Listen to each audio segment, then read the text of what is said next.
bomb, bomb, bomb, bomb their ass. Rectum. Bomb, bomb, bomb, bomb, bomb, bomb their ass. Bomb, bomb, bomb, bomb, bomb their ass. Bomb, bomb, bomb, bomb, bomb their ass. Bomb, bomb, bomb, bomb, bomb their ass. We're fed up with their crap. It's time to get them back. So bomb their ass. Bomb, bomb, bomb, bomb their ass.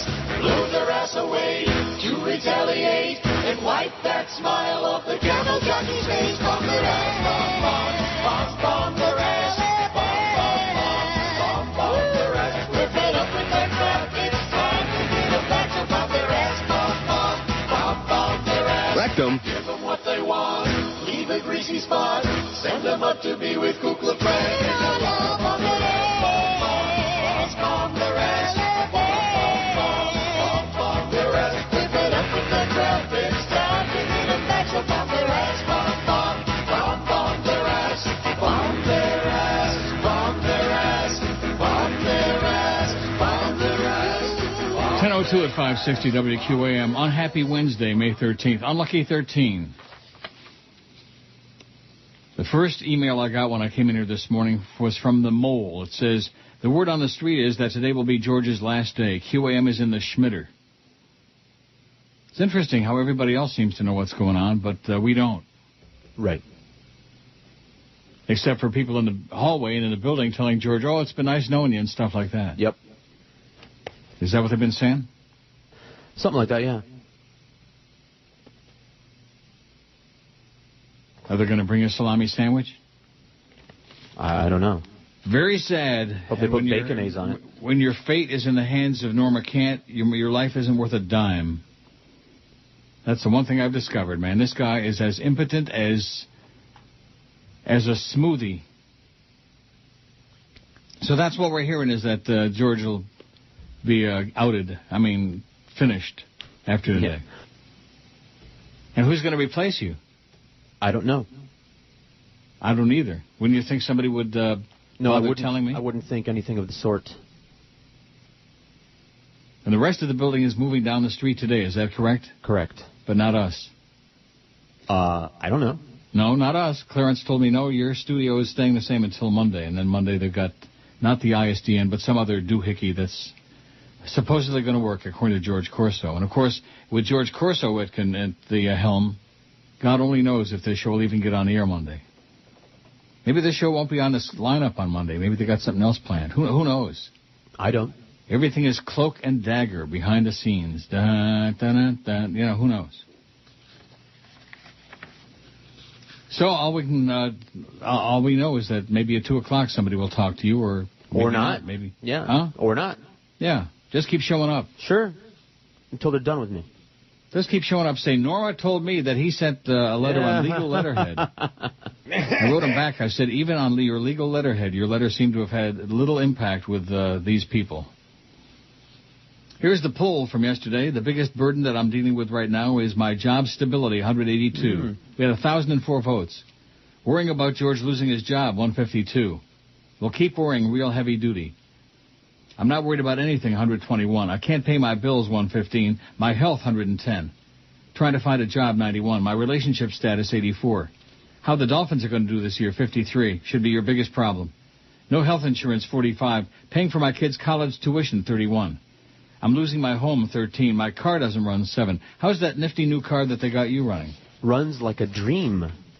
It is a dream. When you're working for these people, everything is a dream or a nightmare, as the case may be. So I called Clarence this morning, as you heard. Yeah. And he said, bada-beep, bada-boop, bada-bop, bada-beep, bop-bop-bop, beep, beep, beep, boop, boop. He don't know nothing. He hasn't seen Joe yet today. And he told me about the ISDN is not going to have to happen, and bada-beep, bada-boop, bada-bop, and a lot of double talk. A lot of double talk. Hell of a job, Norma Kant. Here's one from Jimmy. Good morning, Neil. Love you. Well, that's sweet. Isn't that sweet? Yeah. It's better than hearing from the Mole saying today is George's last day. And then if it is, God forbid, but if it turns out to be, then what are these doubting Thomases going to say? These doubting Eddies and Johns and Jacks going to say? Who? All these people saying, oh, this is just shtick, isn't it? Oh, I mean, this is yeah. Right. It's a laugh.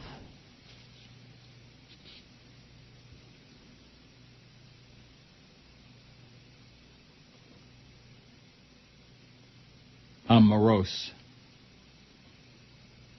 Haven't got any response from Norma Kent to my email, nor did I ever get any response that he got from Joe Bell regarding that very important letter that he sent on letterhead. He is talk about two paper tigers, the two of them. I'm sure Joe Bell printed it out so that he could wipe his ass with it. Right. Maybe he's going to wipe your ass with it. I doubt it. You think? No.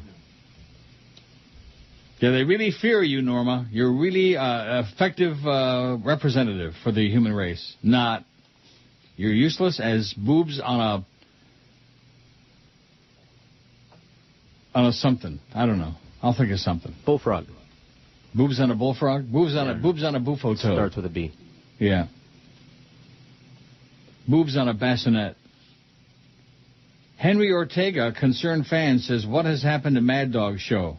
It has nothing to do with who his lead-in is. Whenever I switch over from music, I can tell his material has dropped significantly over the past year. He has a new segment titled, Where Are They Now? I would like to ask him, where is your show?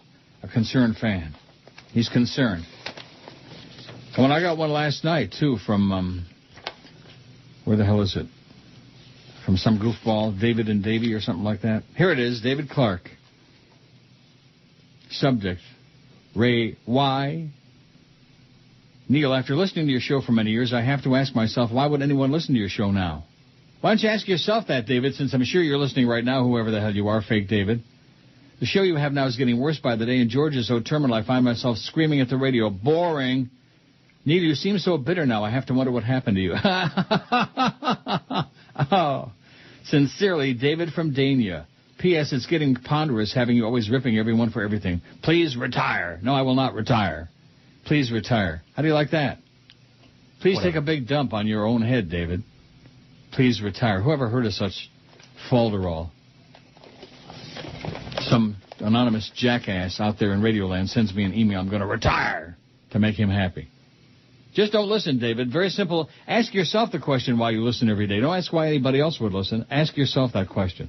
The Dow's down 146 points. It's a grim 13th of May. El Trece de Mayo. Bad day. George is getting canned, allegedly. That's the rumor around the building. Everybody else seems to know. Reminds me of that scene in The Godfather. He says, consigliere of mine, tell your godfather what everyone else seems to know. Something like that, he said. Remember? Yeah. When Sonny got shot on the causeway. Here's the current poll. Oh, there's Dana Bash, the shrunken head. She looks pretty good today, actually, for her. Maybe they did something. Maybe they gave her a makeover. Maybe they bashed her. Yeah. Who is the most hateful, bigoted, right-wing radio host ever? That's the poll question. 63 votes already. I just put it on there. I just switched from the other one. 76 votes already. Rush Bing Bang's got 45. Michael Savage, 19. Sean Hannity, misspelled, 5. Glenn Beck, 3. Mark Levin, 3. I don't even know who that is. Laura Ingraham, 1. Michael Medved and Dennis Miller and Hugh Hewitt and Dennis Prager have none. Michael Medved is just nauseating with that silly-ass mustache. I still don't understand that whole business about guys with silly mustaches. I should have asked Rimmer that back in the days when I was speaking with him. Right. Back in the day. Jackie sent this. She says, I guess Taco Bell is good. Fort Wayne, Indiana. Officials say a suspected drug dealer who led police on a 90-mile-an-hour chase in Indiana was arrested after he stopped suddenly at a Taco Bell parking lot. Fort Wayne Police Sergeant Mark Walter says 36-year-old Jermaine Askia Cooper told officers he knew he was going to jail for a while and wanted to get one last burrito. Cooper was held without bail on 4 counts of dealing cocaine, 1 count of resisting arrest by fleeing, and other charges. Fleeing. I think George has been fleed. A voicemail mailbox for a listing for a Jermaine Cooper in Fort Wayne was full, not accepting messages. Police say the chase began Tuesday after officers spotted Cooper, who was wanted on other charges, tried to pull him over, and he whipped into a Taco Bell parking lot to get that one last burrito. So how do we do this show today? I don't know. And who's going to give me the information about what's going to happen here tomorrow? Who's going to be sitting on the other end tomorrow morning? I'm waiting for somebody to let me know if I should care. Could it be Flea? Even though, in spite of all his strenuous denials? I don't know. I don't either. It'd be nice if they would tell me something. It's only my show, you know. Not that I have any control over who the producer is or anything else, but... Right. That letter from Norma yesterday obviously had just dynamic impact. I'm sure it did. I'm sure they're still laughing at it. Well, they laugh at him in general. Haven't we always said that? They just laugh at him? Mm-hmm. Hey, Norma, they laugh at you, man. They think you're a walking and talking and emailing joke. Can't complain about Norma's clout because you don't have any. Very sad day. Thanks for all your stuff for almost, 19, 20 years, however long it's been? It'll be 19 years in October, or would have been. See, I appreciate you. If nobody else does, I do. Well, Jimmy says, Schnit. Oh, get out of here. He's a make-believe. He's a wannabe, Schnit, for the poll. Wannabe. He's Rush Jr. 93 votes on there, and Rush and Michael Savage are running away with it, especially Rush. Pill-popping, fat-ass, lard-ass Rush.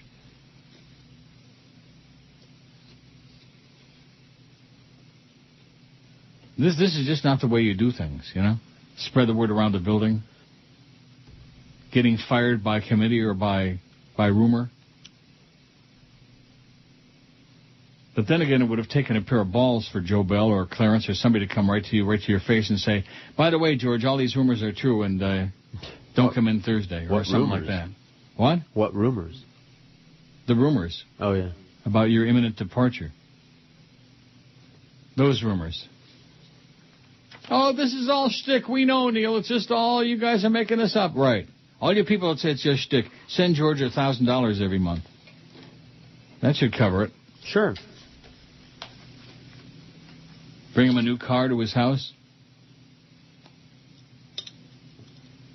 All of these things. All of these things. Dow's down 135. And my ear aches. Maybe that's because I'm hearing stuff that's not good. Neil Rogers. God. Hello. We understand the fear created by the swine flu, but we at the Centers for Disease Control would like to offer a little perspective. Currently, in the entire world, less than 50 deaths have been blamed on the swine flu. That may sound scary, but when an average of 207 die each year from heat stroke, it doesn't seem so bad. Even falling off a cliff or diving into a shallow pool has a higher fatality rate, at around 50. Bee stings have also provided to be more fatal, at 43 per year. So you see, there really isn't anything to be worried about. In fact, I'm in more danger of dying just by standing next to this busy street. The swine flu. You're more likely to be killed by an out-of-control vehicle. I'm dying over here. 10:17 at 560 WQAM. We got the Big O at 2, Mad Dog at 4. Dolphins tonight at 7, one of the worst tune-outs in history, and then 8 to 11, the DA show with its cheers. Rudy says, today I'll be gone to Europe for a few weeks on vacation. Hopefully George will still be on QAM. If not, George, we will miss you. There's the first person to say, I'm going to miss you, George. Rudy. Thanks. Thanks, Rudy. George is down in the dumps. This is being done so poorly and so embarrassingly badly. Badly. But I guess they figure it'll make for a good show, something like that. Who the hell knows what they think? Yeah. You're an ass clown, Joe. Brandon says, keep in mind this is not a shot, but I have to agree with some of the listeners to say that the show has lost some luster. Lost some luster? That's the understatement of the century. What do you expect? But how in the hell are you supposed to produce a decent show with all the garbage that QM keeps stealing, both you and George? And in George's case, how can George put a smile on his face with firing around the corner maybe? All I can say is just try to stay strong, keep chugging along, because I know that at the end of the line, you guys will be the sole survivors. Remember the Soul Survivors? No. What was that song? The Soul Survivor. I don't know. I don't remember the name of the song. At any rate, there was a song by the Soul Survivors. You probably got it in your stuff. I packed my computer up, so. No, did you? Sure. George packed his personal crap up and put it in the car. Yep. And is ready for a departure at 2 o'clock and not planning on coming back. I don't know. I'll come back unless they tell me not to, Right. Oh, that's right. Why should they tell me that? Maybe they're just going to keep us guessing. Maybe this is part of a game that they want to play for days and weeks. Maybe they're trying to break us. You know what I mean? Like torture. Oh, okay, well. A lot of talk about torture these days. Maybe this is the Beasley torture. We're going to fire your ass, but we're not going to tell you when. And we're not going to tell you, Neil, who's going to be doing George's job, whether you approve or not. Norma seemed to have thought that made a difference, based on the contract that he wrote, which evidently was not worded strongly enough to ensure that I had some control over the situation.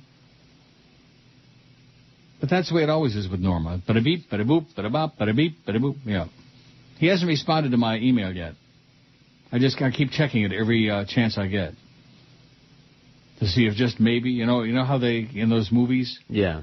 The governor calls with a last-minute reprieve for somebody on death row. Oh, the phone is ringing. Wait a minute. Don't drop the capsules yet.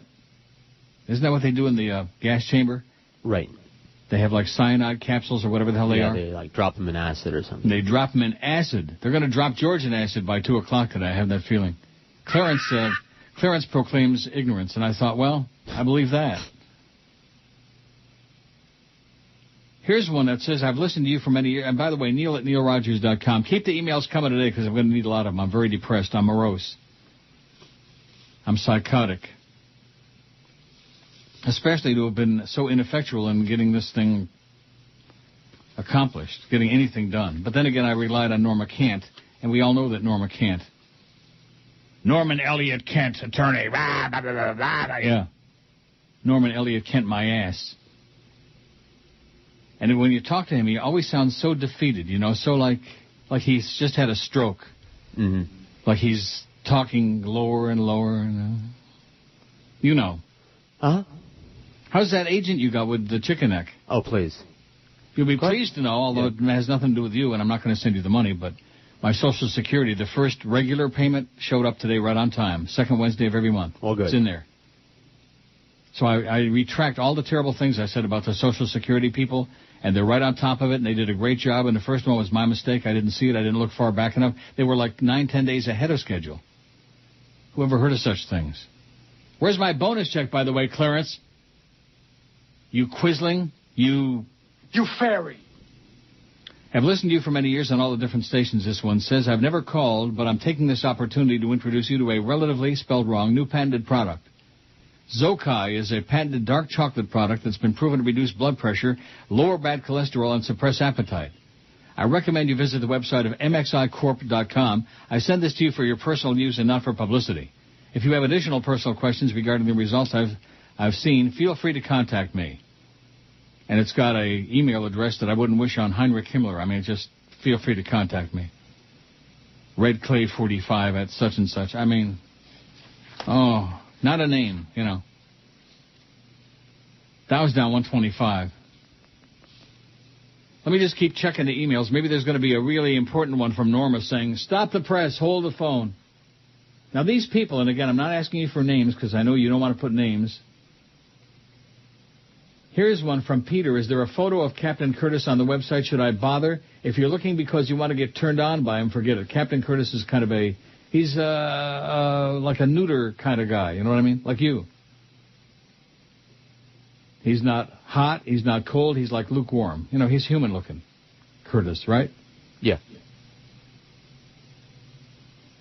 A South Carolina restaurant employee has been arrested and accused of shooting a customer who complained about the service. The Clarendon County, this is Manning, South Carolina. Clarendon County Sheriff's Office says 29-year-old Yakisha Ward of Manning is charged with assault and battery with intent to kill. Deputies say Ward worked at a Waffle House restaurant in Manning and was involved in a fight about 4:30 Sunday morning.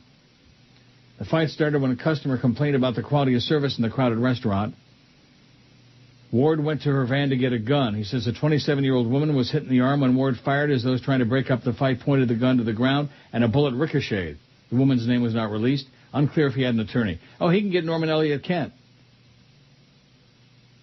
He'll get him off, so to speak. Terry from Boca says, back in the day when you had real power and clout in this market, George would never been left twisting in the wind like this. And doesn't your contract assure you the final word on who's your producer? I sure thought so. Now, while George hasn't taken full advantage of learning at your knees, even he deserves to be treated better than this. I agree with that. First, they reduce your salary. Now, George, you better hope bad news doesn't come in threes. I'm just saying, says Terry from Boca. It doesn't come in threes, my ass. Oh, here's one. This is good. Charles in Pinecrest. Here's a good one. You're going to be, I don't know. I don't know if anything's going to get you out of the dumps today. I doubt it. And I don't blame you. If I was you, I'd take a big dump right on Joe's desk.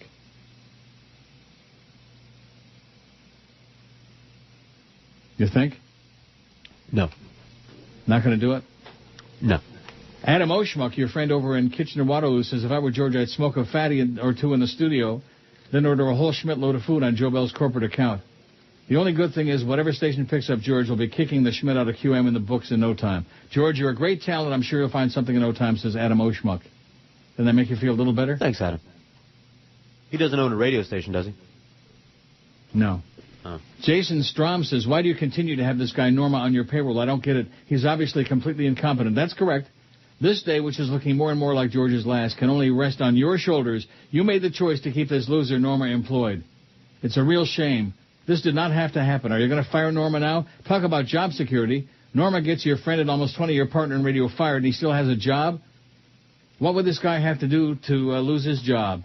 George, I will miss you. All the best to you and your family. What an unfortunate and avoidable situation. Need you effed up real bad. Yeah, it's my fault. That's right. Everything is my fault.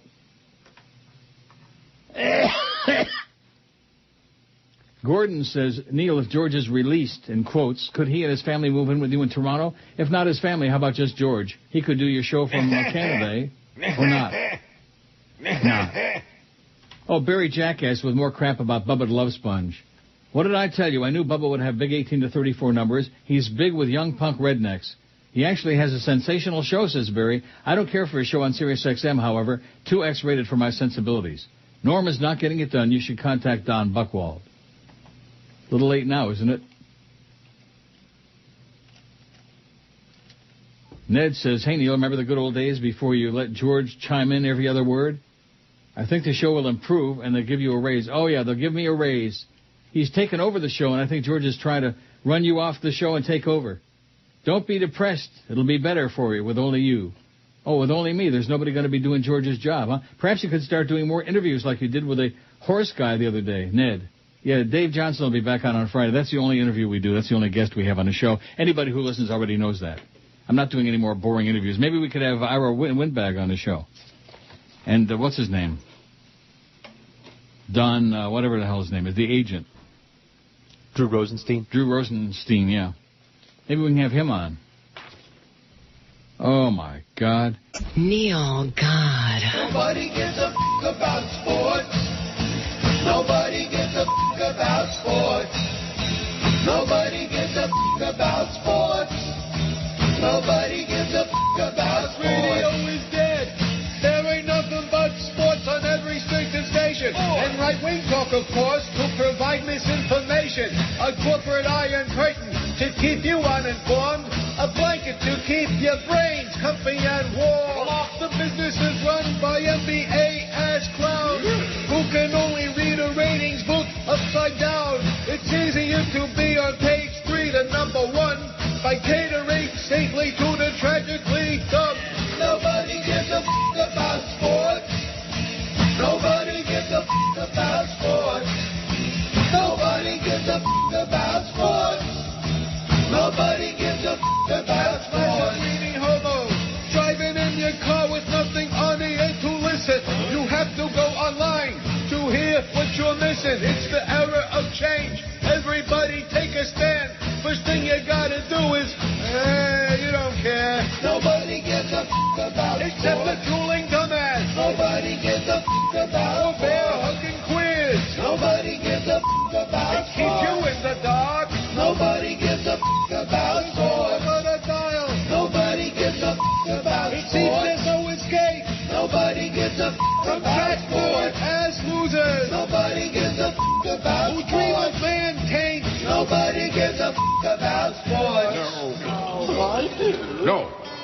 10:33, 27 before 11 at 560 WQM on a depressing Wednesday. Depressing, morbid, maudlin. Dr. Al says if George is not there tomorrow, I'm going to blacken the date May 14th on all my future calendars. How can they be so freaking stupid at QAM? George has said that we listeners really don't know him at all just from listening to the show, but as self-delusional as I am, I feel like George is one of my BFFs. I feel like I'm losing my smoking buddy. George, good luck with whatever you do next. You'll be missed. Dr. Al. Thanks, Al. Wait till you hear this one. This to me might be the greatest idiotic. This is probably from John's ETR.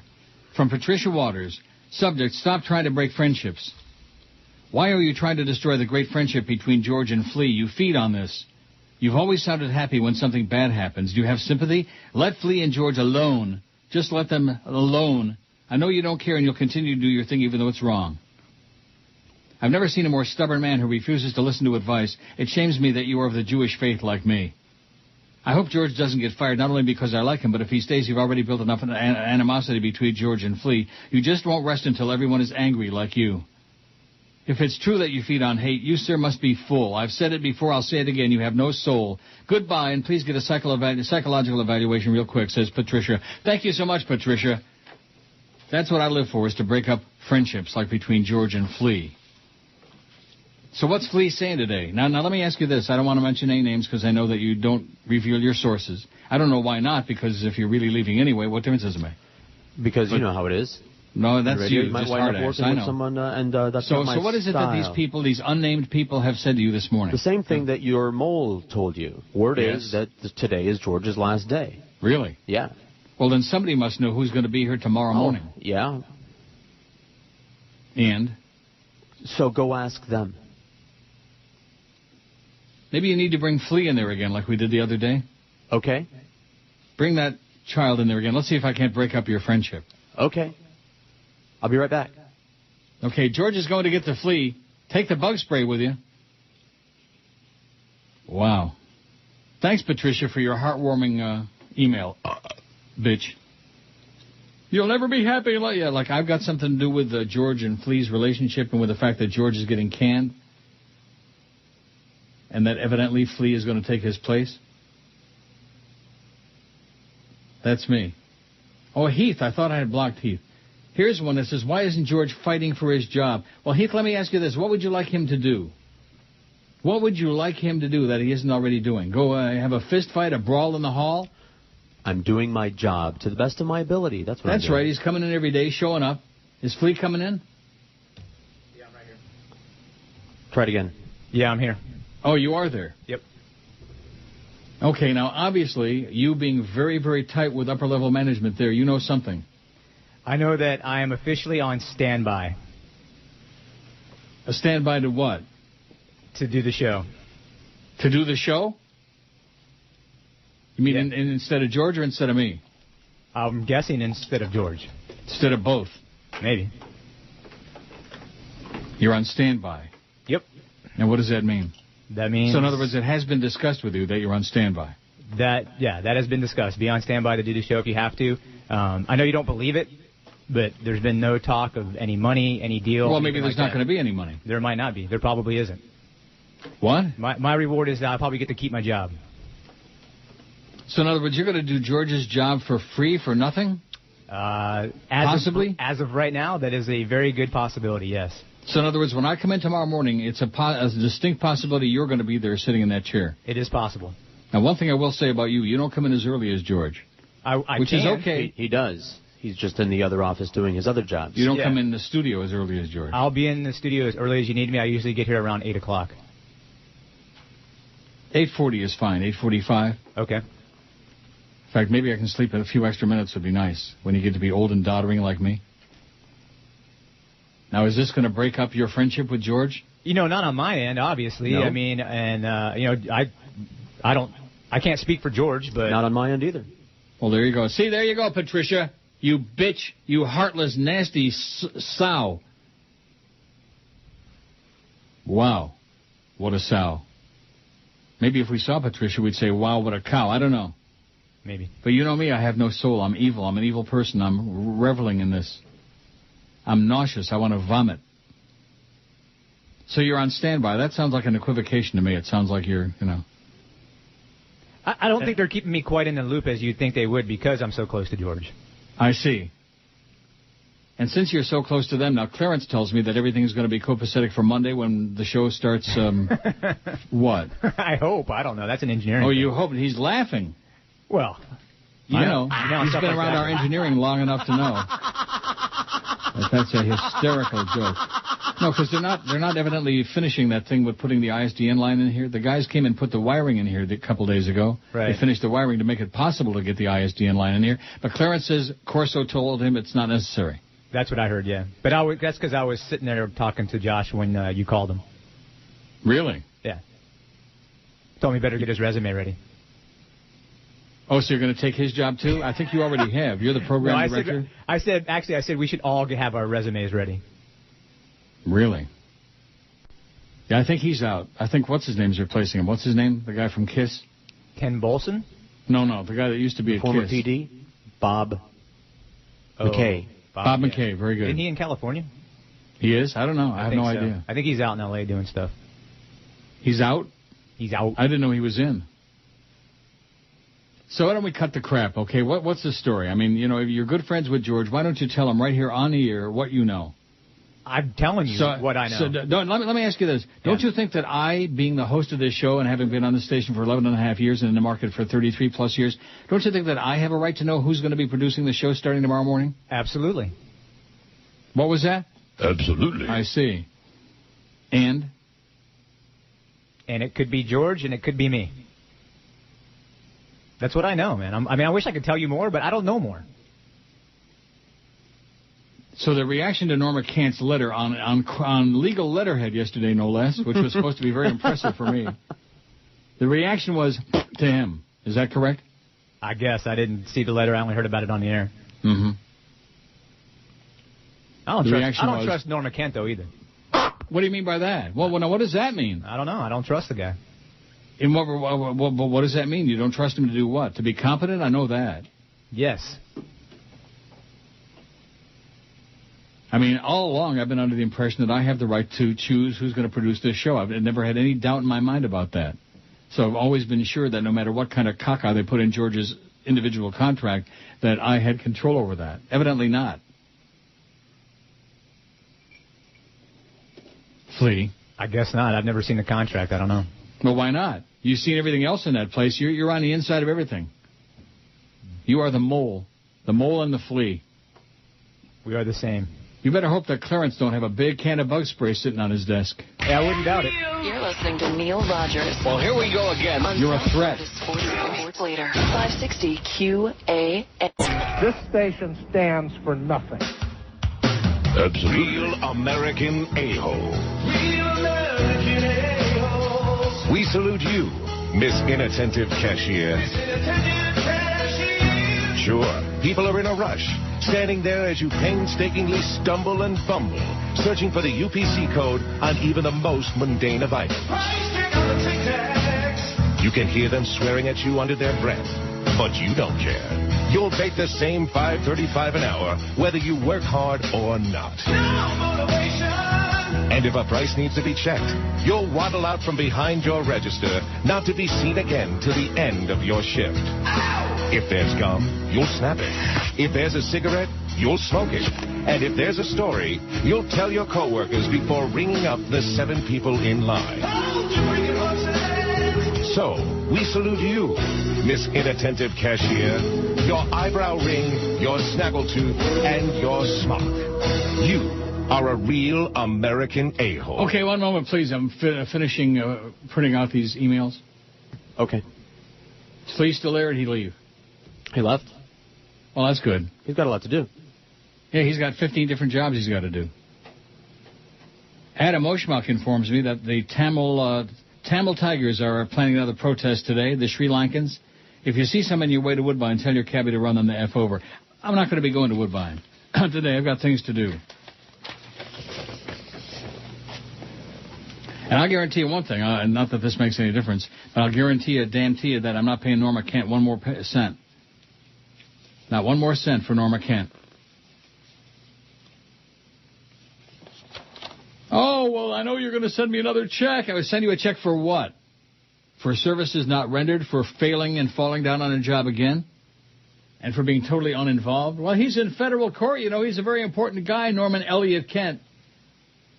Reminds me back of the days in IOD when a certain nameless talk host who's vanished into oblivion used to always be schlepping him on there. Oh, Norman Elliott Kent says this, and Norman Elliott Kent said, yeah, big Matsia, big Tsimis. When I speak to him, he always sounds defeated. And you want to know why? Because he is? Right. Good guess. 194 votes on the new poll. Who's the most hateful, bigoted, ultra-right-wing radio talk show host ever? Rush Limbaugh, 104. Michael Savage, 48. Sean Hannity, 16. Glenn Beck, 9. Mark Levin, 8. I have no idea who that is. Laura Ingraham, 7. Dennis Miller, 1. Hugh Hewitt, 1. I wonder if he's kin to Foster Hewitt. Michael Medved and Dennis Prager have none. Michael Medved should be getting a lot of votes. He's nauseating. And the mustache is even worse. Silly people with silly mustaches. I don't get it. Ask Rimmer. Maybe Rimmer will hire you to book some hockey shows. Depressed Andy in Weston says this is very upsetting about what's going on with George. 19 years ago, I had a son. He grew up with you and George. Like my son, George, and you have become part of the family. I'm not a praying man, but I do pray that George doesn't go. You guys are a team. It just wouldn't be the same without George. Thanks for all you do. Thanks for all you do, George, and have done. Welcome, thanks. Thanks for all you do. And why doesn't George fight for his job? I mean, well, what does that mean? It's my fault. It's your fault. Norma's fault. Now, that's a little bit closer to the bone. Never get another dime, even a Canadian penny out of me, Norma. You idiot. You fairy. But he did send a letter on legal letterhead, though. He emailed it on legal Kent and Cormacan, you know? Kent and Norma Kent. Robert says, thanks for the memories, George. I remember the first time I heard George doing summer fill-in talking about one of the Backstreet Boys being in the building, to him having a fake Palestine princess on and taking one hate-filled call after another. Did you have a fake Palestine princess on? She was a real Palestine princess. She was a Jewess, specifically. Wow. An Israeli, she was Jewess? An Israeli female talking about the issue over there. By the way, Dave Johnson just called confirming for Friday. Great. Thanks, Dave. And the Philly's in there. What's her name, the Philly? I don't know. The great Philly. And what's his name? Calvin Burrell's probably going to. Rachel Alexandra? Something like that. Says it's just plain dumb to let go of a talent like George. They might as well just buy out your contract and be free to do whatever you want. Good luck, George, and you can always do better than QAM. Yeah, if they want to buy out my contract and write me a big check, I'll send you your year's salary. Thanks. If I had it. And if I was still making what I was making last year and for the previous several years before that, I would also take care of your salary, but I'm not. Where's my bonus check, gosh dang it? Ask Flea where my bonus check is. Since he's in charge of everything. I bet you he's in charge of accounting, too. Not yet. He's working on it. Here's one that says, here's why I don't feel sorry for George. Boy, some of you people are heartless bastards. Like that bitch Patricia, whatever her name was. You have no soul, Neil. You're breaking up a great friendship. What the hell have I got to do with it? I'm breaking up their friendship. Didn't sound like it to me. Nope.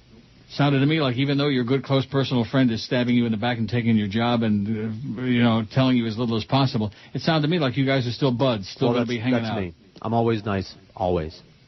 To a fault. No matter what.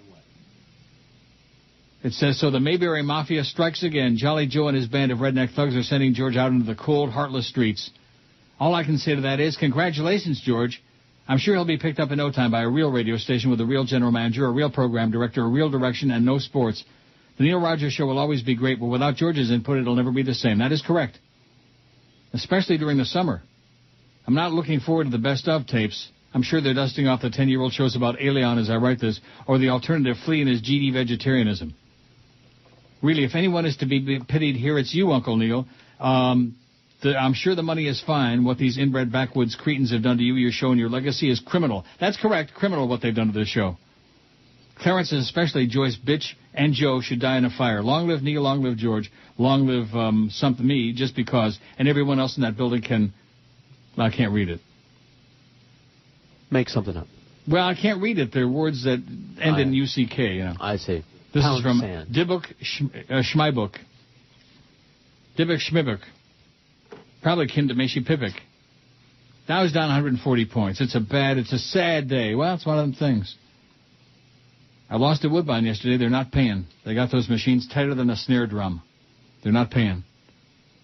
And anybody who tells me that they don't run programs on those machines, if they're in progressive groups of machines that are tied together, you know, like Squeal of Fortune or whatever, the same game, they run them on computer programs.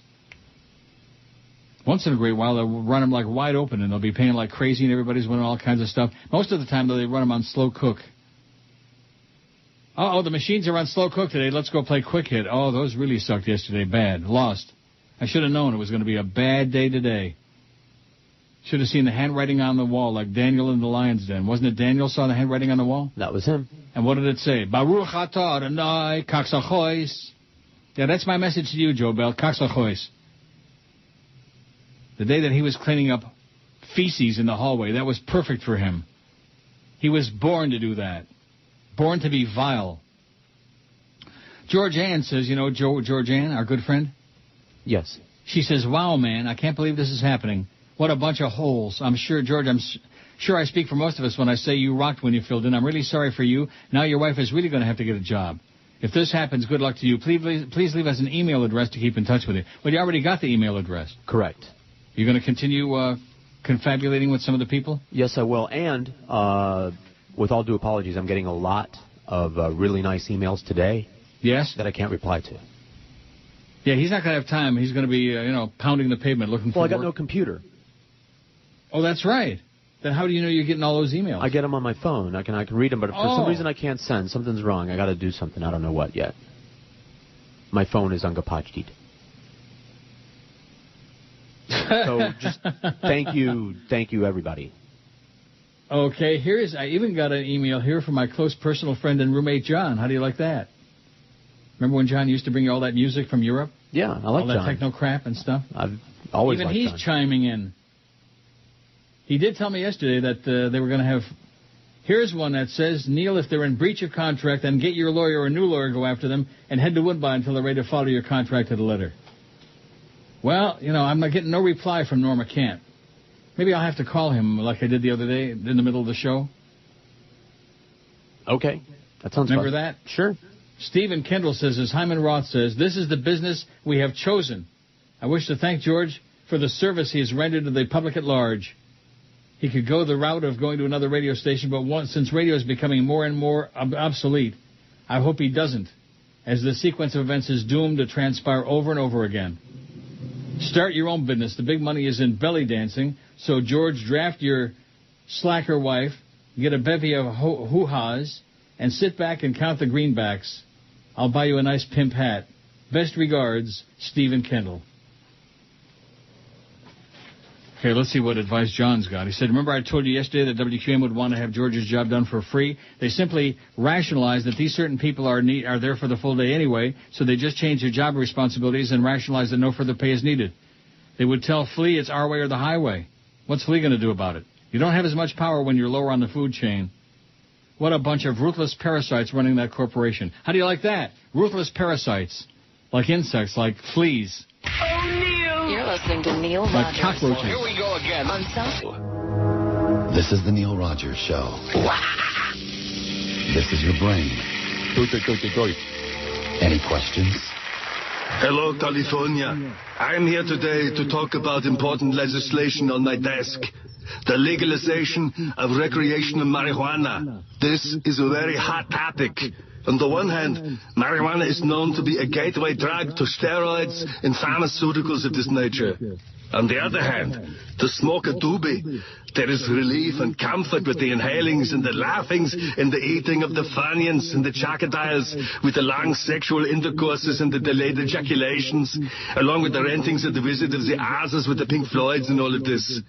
On a personal note, I used to pump iron stones back in my bodybuilding days. And let me tell you, all of the weights feel so light, like cotton candy or pillows or fluffy natural breasts and things of this consistency. Okay, that's it for today. Thank you. 11:01 at 560 WQAM. So I just checked my emails there, the Hotmail, to see if Norma Kent replied to my caustic email. Nothing. Nothing from Norma. Maybe he's in federal court being a big shot. Maybe. Dot the I and shot. He makes me nauseous. Well, bada beep, bada boop, bada bop. Well, Neil, well. John says, if they ask George, as a longtime listener, I will boycott all other shows on this station. I thoroughly enjoyed George's participation and listen every day during your absence. I know George will land on his feet because talent cannot be denied for long. Good luck, you'll be missed, says John. You'll be missed. Thanks. And good luck. Rasta Paul says, let's not make light of George losing his job. It's not right. I've lost numerous clients the last couple of months at the bong factory, and it's a scary situation out there for many people. You dig? Let's all help each other and start to form a lovely cadence in the world, Mon. Stop the hate. Of course, the interesting thing about all this is George hasn't been fired officially. They're firing by rumor. Right. Maybe they figure if they start enough rumors around the building, you just won't show up tomorrow. Okay. No, I don't. Well, not okay. No, I'll keep showing up until they tell me not to. This show has brought us all together. We have Neil to thank for it. Yes, we kid and joke on each other. Yes, we poke fun at some. But if anything, Mon, this show has taught me to accept my faults and accept others. Thank you, George and Neil. Rostapal, 420. 420 my ass. Talk about a one-note Charlie. Lisette says, hey, Neil, I'm so sorry to hear that George is getting fired for no reason. Well, we think he's getting fired, but they don't want to tell us. I can't believe this is really happening. Flea is on standby. I love your show just the way it is. It's going to be strange without George. You two complete each other on the show, just like Howard and Robin do on the Howard Stern show. I just wanted to wish George well. Let him know he'll be greatly missed. Joe and Norma suck, says Lisette. That is correct. I'm sure about Norma and maybe Joe, too. They suck. Anything else, George? About what? If you're Robin, I'm supposed to say anything else, George? Anything else? If I'm Robin, I'm supposed to say, oh, wah, wah, wah, wah, wah, wah, wah, every time you say something. Really? Wah, wah, wah, wah. Yeah. That's, what's Angela Ray? Is that wah, wah, wah, wah, wah, wah. What a simpleton that bitch That's all I ever heard from Robin. Howard would tell the time. She'd go, that was the funniest time check I ever heard. Anything else, Robin? Wah, wah, wah, wah, wah. Inga says, I've lived in South Florida for 15 years. I had never heard of this radio station until a year or so ago when somebody told me about George's show at the Hard Rock while you were out for the summer. I hope the reason for George's possible dismissal tomorrow is because the station manager is giving George his own show. Oh, yeah. Hopefully allowing him to play some of his eclectic music. One can only handle Leonard Skinner and Peter Frampton on those FM stations for so long. I listen to the entire show daily at my business. After 2 p.m. it's NPR. South Florida radio is so behind compared to Northeast stations. The Neil Rogers show with George reminded me of some of the Philly stations I listened to before I moved here. So what is it? Am I listening tomorrow or what, Inga? I don't know. It's up to you, Inga. Don't leave me in the lurch just because they're screwing over George. Don't just leave me or hang me out to dry. Oh, it's your fault if you get a real lawyer. If I get a real lawyer. And who might that be? How about that goofball that you got me in touch with? Make fun of other lawyers when you got Norm. Maybe I should just send him an email saying goodbye. You failed again. Screw you. I'm not sending him any more money. In fact, I wish I wouldn't have sent him that first check. I would rather have sent it to you. Yeah. I could have used it. Here's one from a phone number. It says, Neil, you can still save little George's job. Please just get yourself a real lawyer. Yeah, see, that's part of the problem is they just laugh at him.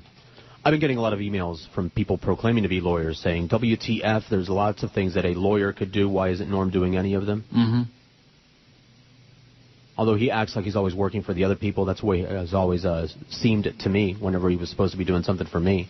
All he ever did was explain the other person's position to me. I'm dialing right now. I'm dialing Norma Kent. On my Crackberry. Let's see if she answers.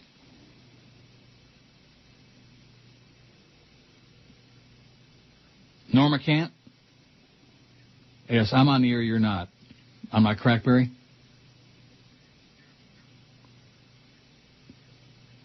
Typing up a letter saying what? Saying I want some more I want more money?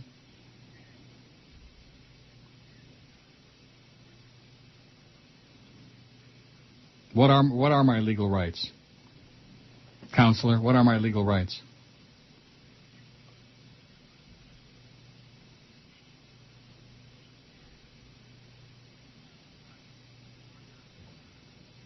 Yeah.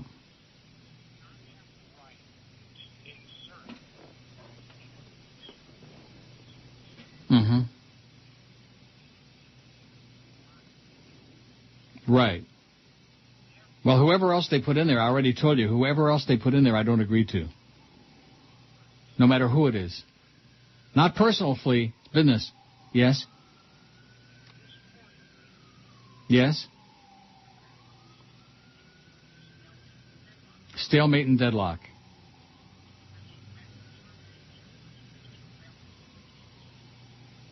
Yes. Mm-hmm.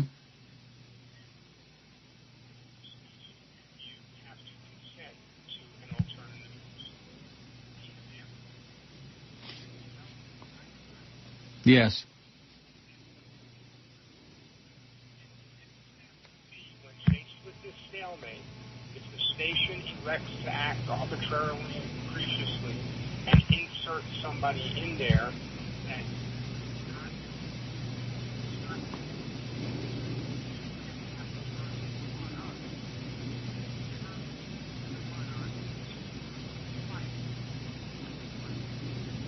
So we're going to go to court, is that what you're telling me?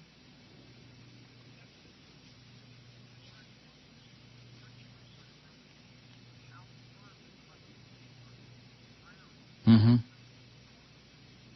Well, my feet are planted firmly on the ground, unlike you, who has at least 1 foot several feet off the ground. I've got both feet firmly planted on the ground.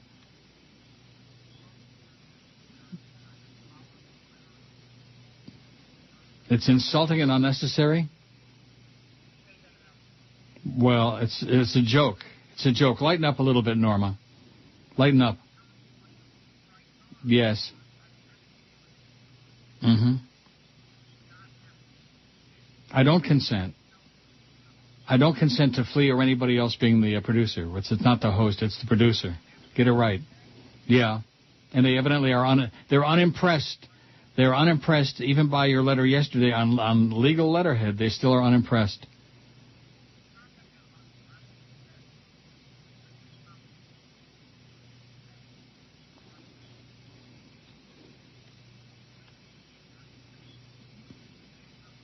Well, they don't have my consent, and they aren't going to get my consent. Come hell or high water. They don't have my consent. Yes? Tell them again. well, actually, this is the first time I'll tell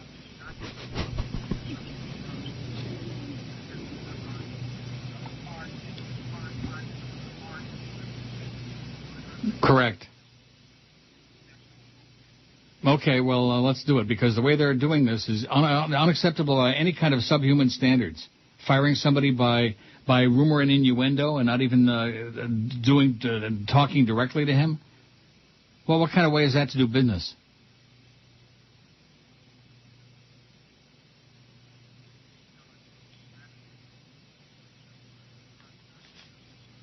I never saw that. I never got anything from you saying don't discuss this on the air.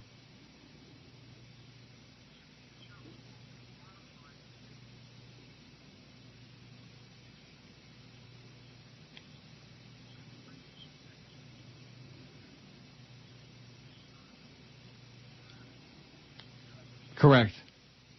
Well, please communicate that to them immediately, if not sooner.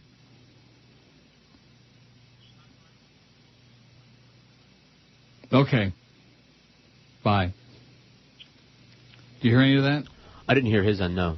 Just didn't hear any of it? So we just had, 5 minutes of dead air? No, you. I heard your side of it. Oh. Didn't hear his side? No, I heard in the background there. Well, according to something that he claims to have sent me over the weekend, Joe would have preferred we don't discuss this on the air. Well, I never got anything telling me that.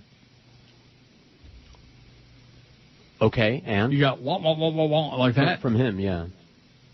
He would prefer we don't discuss this on the air, and? Well, maybe we wouldn't have discussed it on the air if they talked directly to you, if they gave, or you, or anyone, yeah. Or told us not to discuss it on the air. Kimberly says, too much stress for the employees with all this going on. Just get Joe Bell in there like the old days and get to the bottom of this. Oh, yeah, we're going to get Joe Bell in here. You heard what I said, and I've told him this all along, and that is that since I get to select a producer on the show, and it's by mutual agreement, both parties have to agree, there is nobody else other than you that I'm going to agree to, whether it's Flea, and it's not personal, Flea, it's business. It's personal in George's case because George needs a job. And George deserves the job. Oh, Ray D. Haven't heard from Ray D. in a while. A dying industry, he says. They're destroying what is left.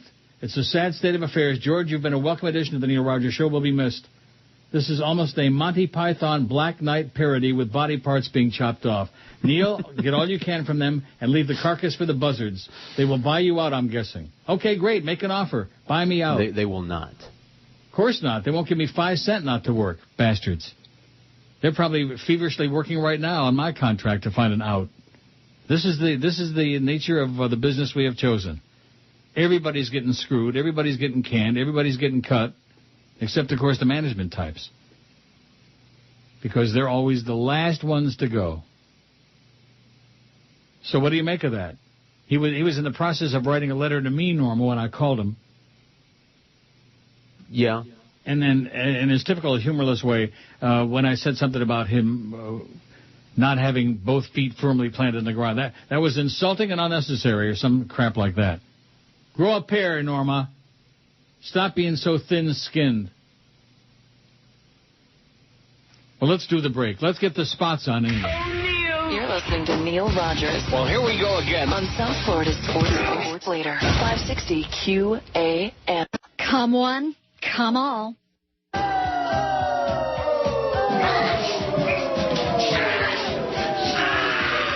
It's the Big O Show, Big O Show. Yeah, here we are, everyone, and I understand that many of you are in danger of losing your job and home, if it hasn't happened already. So I'd like to turn your attention to the Denver Nuggets. Hey, how about those Nuggets? I prefer to call them nougats. I like nougat candy. Nougat candy comes in many different forms. My favorite nougat looks like cake that they have to chip away a piece for you to put in your mouth. Yes, the Denver Nuggets. I'm going to take a few moments now to contemplate my belly button and whistle through my nose. Oh, we got a car here. Big O, hello. Oh, you're fat, and I don't want to be your friend. It's syphilis. Why do you crank my show? Oh, a show indeed. I didn't hear one reference to Obama being a commie pinko Buddhist. This is a sports show. We bleed sports here. In fact, I'm wearing a tampon right now. To be a sport hole is to be a crazy right-winger.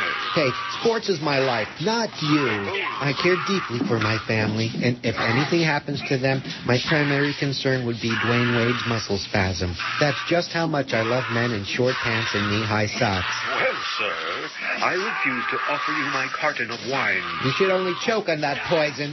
I hate you. I hate you, too. Hate you. Fine. I'll hang up and listen. Which reminds me, I haven't heard a word from Jimmy Syphilis today. How do you like that? I guess he don't care about you. Yeah. In your world, I guess he's small potatoes. So Norma said this, and Norma said bada beep, bada boop, bada bop, bop, bop, bop, bop, and that's unnecessary and cruel and yada yada. Hey, Norma. You fairy. Silly person. So he just basically reiterated what he said all along, and of course, they haven't fired anybody yet. Right. It just dawned on me during that last whatever that bit was I played. It just dawned on me that we're fighting against a firing that hasn't taken place yet, only by rumor and innuendo. Right. You're still there.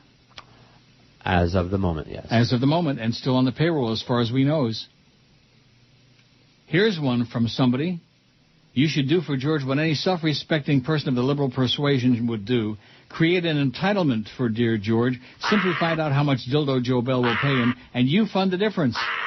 Deficit spending is the way of the future, baby. It says, yeah, that's right. They'll pay you $10,000 a year, and I'll pay the rest. Or some idiotic crap like that. Not going to happen. I can't afford it. Like I said, if this would have happened last year, no problem. I would have written you a check for the full amount, whole year.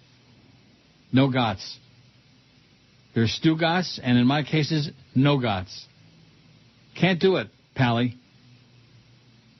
And maybe that's what they're counting on. Maybe that's why Flea is on standby. Maybe this is like... a big joke? No, not a big joke, but like how far can we push this and still get away with it? And maybe the old fag will, pony up a big chunk of George's salary or whatever. Or maybe the old fag will just get up and walk out, which isn't going to happen. And believe me, if I had the money to pay you your salary to cover your income, I would. I'd get up and tell him to stick it. Oh, Joe would prefer this isn't discussed on the air. Well, where the hell was that, Norma? I don't see that in any of your frickin' emails. Any of your namby-pamby, wimpy emails. I don't see that. See, this is the way all these things go. Behind the door and up the road and down to Grandma's house and up the vineyard and all this other crap. But nobody ever talks to us directly. Everything is by innuendo. And, well, Joyce says this and Joe says that and yada, yada, yada. But nobody talks to us. We're just a peon, so they pee on us. Joe says, hi, Neil and George. I've always tuned in to hear the show, whether it's Neil or George on the air. The best of Georgia shows were the ones involving what the Bible is really about. And when a dumb, angry Christian would call in only to be put in their place by Georgia's Bible knowledge, all of this time spent criticizing the management there is justified with even the thought of splitting your successful pairing. The only reason I have ever listened to IOD and QM since 91 is to listen to Neil's show. If the days of the old man and the Cuban are coming to an end, then I'm changing my name from Joe to Mo. No Mo, Jolly Joe, says Joe. He's changing his name from Joe to Mo. My insides ache. You know what I mean by that? No. What do you mean? My innards ache from the stress. Maybe that's what it's all about. Maybe they want mine me to feel great. Do they? No. I wouldn't think so.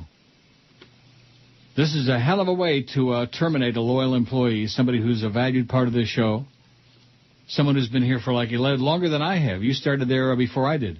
I was still getting paid off by Paxson. When you were doing production with a bunch of goofballs who wouldn't know a cart from their ass? 7 months of bizarre, surreal crap. Yeah.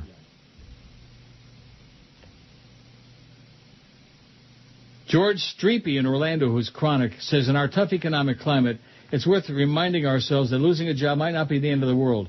Sure, it never feels good, but for these well-known folks, getting the boot from their gigs, and it's got a thing here, Seinfeld, and this one got, oh, God. Go away, Streepy. You're creepy. Slim says, this is Barbara. Barbara or Slim, I'm not really sure.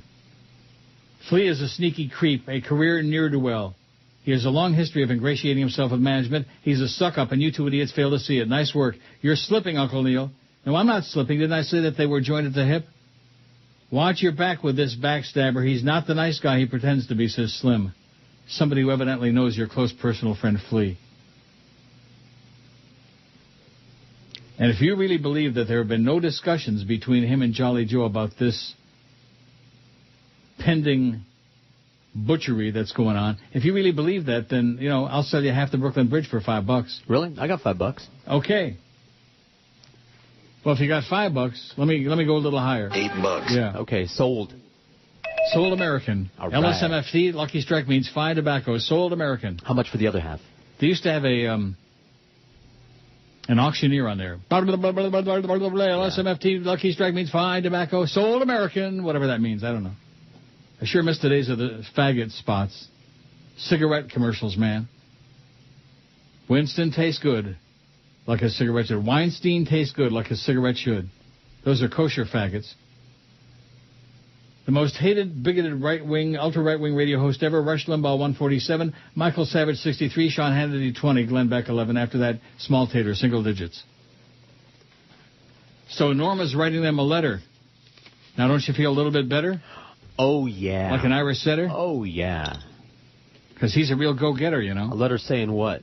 I don't know. I'm shaking my fist over here. Do you see it? He's reiterating what we've already told him, and that is that since the selection of the producer for the show has to be by mutual agreement, and there was never any debate or, argument about it in the past, that I have to approve if they stick somebody else in there, and I do not approve of Flea or anybody else they're going to put in there. The only producer I approve of is you. That's what he's going to reiterate, which he's already told them. And, of course, since they haven't canned you, that it's still up in the air. Right. This is the worst and the longest and the most awkward firing in the history of the subhuman race. And only this company, only the Beasleys could pull it off like this.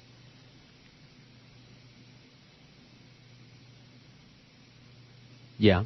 And this morning when I called Clarence, he gave me bada beep, bada boop, bada he don't know this, he don't know that. He don't know. Of course not. Well, one thing about him, he's consistent. No matter what you ask him, he don't know. He knows. And I believe that. He don't know nothing. He knows. He knows about you, yeah. Florida's 44 Sports later. 560 QAM. Floridians, dumb as dirt. Way down south, where the mugwumps go to hang from trees and play banjo. You got some who own a station on newfangled radio.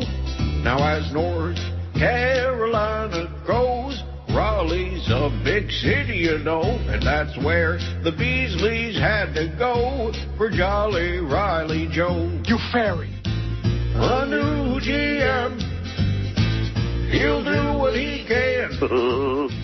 Shake your hand like a friend, then quickly walk away. Yes. They had Joe Go to 560 with ratings in the toilet bowl to get those flaming sport homos in order and control. And then so Jolly Raleigh Joe, a bucular and in the know, he lets mow go. And here's what blows, gives Geldy his own show. He'll make a big change and rearrange. It's worse or the same. He hasn't done a thing for what goes on the air at 2. Joe don't have a stinking clue about a format that essentially blows sport hole radio. Oh my God. The GM of 560, Jolly Raleigh Joe. 11:31. Now, you see, if they didn't want this discussed on the air, why didn't they communicate that to me? Or me. I'm here every day. What? I'm here every day. That's right, me too, when I'm not sick, because you know me, they're worried about my health. Mary says, I haven't been listening for a couple of weeks. What's happening or not happening to George? Cutbacks at QAM, question mark. Cutbacks, Mary, are you kidding me?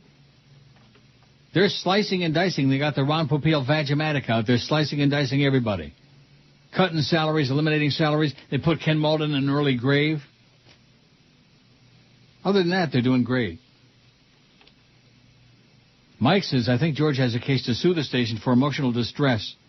What employer airs dirty laundry over the air to have employees stress on a daily basis regarding job security? That's why management didn't want this on the air. George, get a good attorney and the tapes, says Mike. Get a good attorney and the tapes. Okay. George. Okay. On it. Are you on it? Yeah. Because Norma Cantor is hell ain't going to do nothing except give me a bunch of gibberish and double talk on the phone. And you notice I had to call him.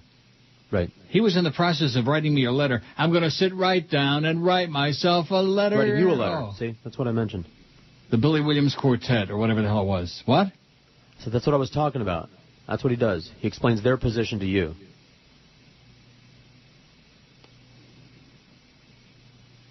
PR Ralph says a contract is an agreement between two or more parties that creates an obligation to do or not do something.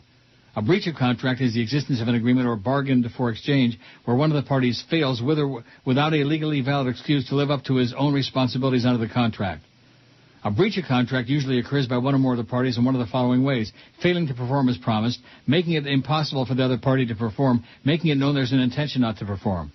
George has done his job to the fullest extent, but if George gets paid peanuts, then whatever they pay Fleabag, something smells fishy there. As in, maybe they're not going to pay him nothing. The Dow's down 152. It's a glum, grim day. Sun is shining, though. It's going to be 21 here today. Aren't you impressed? 70 degrees? Yeah. Why would you care? Robert says, when your lawyer starts babbling about arbitrary and capricious, you know you are sunk. Rob, a.k.a. Seamus O'Dimwit. Thanks, Rob. Arbitrary and capricious. That was uncalled for and insensitive, yeah. And it wasn't even on the air. It was off the air, Norma. And I said you're a limp-wristed lightweight, something like that. Get some weights for Norma's shoes so we can get one toe down on the ground and maybe come back to earth. Hey, that's unnecessary and capricious. Yeah, that's right. Vicious and capricious. Remember Aida? Who? Aida. No. Ida Lopez, sure you do. I do? She's been emailing for a long time. Oh, You that gotta get one. with it. Yeah, I thought you were talking about like a celebrity or something. No. Like Evita. I remember Ida Cantor, Eddie and Ida Cantor. Remember that? Way before your time. If you knew Susie, like I... Anyway, it's a sad, sad day for me if this is George's last day. Well, we don't know. But he hasn't been fired yet, she says. That's correct. I'm squeezing my Bible right now as I write this email. Saying a prayer for George, Philippians chapter 4, verse 13. No matter what, Neil, I'll still be listening, but it won't be the same without George. George, stay strong. Love you, says Aida. Thanks, Aida. Ida. If you knew Susie... I guess Eddie and Ida Cantor are both still dead. They're not coming back. Not too many stiffs coming back. The Phantom Informer, the fake one, you know. Yeah. Says, what's happening to George is enough to make you put your head in your hands and cry. Now listen to this. You don't have a hair on your ass if you don't walk out if George is fired. WQM is in breach of contract. This is somebody's life they're effing with. You don't have a hair on your ass if you don't walk out. I'm not walking out no matter what they do. How do you like that? If they tell me I can't say hello and goodbye, I'm still not walking out. I'll take the money, okay? How about that? I'm not going to self-destruct to make Joe Bell happy, which I still think that's part of what this is all about. What can we do to get Rogers to walk out and say there's some real money to be saved? Mm-hmm. We'll put anybody on there. We'll put Flea on for his own show midday. I think I'm going to be joicing here very soon. Me too. Like I told you, my stomach is churning. Mine too. Remember that show, The Stomach Churns? Watch it every day. Just this morning I saw it. As a matter of fact. First, all my hopes for George. No reason for him to lose his job, especially not like this, says somebody. My question is, if the section of your contract that supposedly protects George, or whoever you have as your producer, positions your show is so toothless and weak, what about the other parts? They already got out the part about the billboards and advertising, didn't they? Well, that's because Norma doesn't hold their feet to the fire. They do whatever they want because they have no fear of Norma can't. How do you know the clause about the station having to buy you out when your contract to get rid of you will stand up? For that matter, can they really hold you to that non-compete clause if it was written as badly as these others? Well, guess what? There's no other offers pouring in, okay? I'm putting Neil on the market. I'm accepting offers. Remember that from Norma? Yeah. He's sitting by the phone accepting offers. Think you really need to look into this for your own sake with a different lawyer. By the way, know you're probably sick of the Bubba reports. Tuned past to hear him say that Howard Stern invented reality shows by letting cameras come behind the scenes on the radio show of his E! Show. So that PBS show with the Loud family back in the 70s wasn't reality? What an ass-kisser. They're saying that Bubba's an ass-kisser, and I think they may have a point. Seems that he's got his tongue in a lot of tushies. Rectum. Including mine. I wonder what that was. When you start feeling that little bit of discomfort, either the proctologist has come to pay you a home visit or somebody's got their tongue in your tush. Mike says, long-time listener from the WIOD days, two-time emailer. I have to chime in about George. In my humble opinion, George is a great talent and asset to your show. For me, the show is all about the interaction between the two of you, and when you're away, I enjoy the show that George does in your absence. He's always entertaining and professional, and is always loyal to you when people call in to complain when you're gone, unlike the bird who used to, chime in. I have to agree with an earlier email today. Ask why the laughable, impotent Norma is still in your employ. I'm not saying this is your fault like the last emailer did. I'm only saying that Norma is an idiot, has no business working for you or anyone else as an attorney or even as a garbage collector. George, if you go, I, for one, will miss your talent and the input you bring to the show.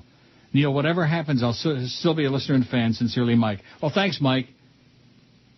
It says, subject, sad George, bad Norma. Like a dog, bad Norma.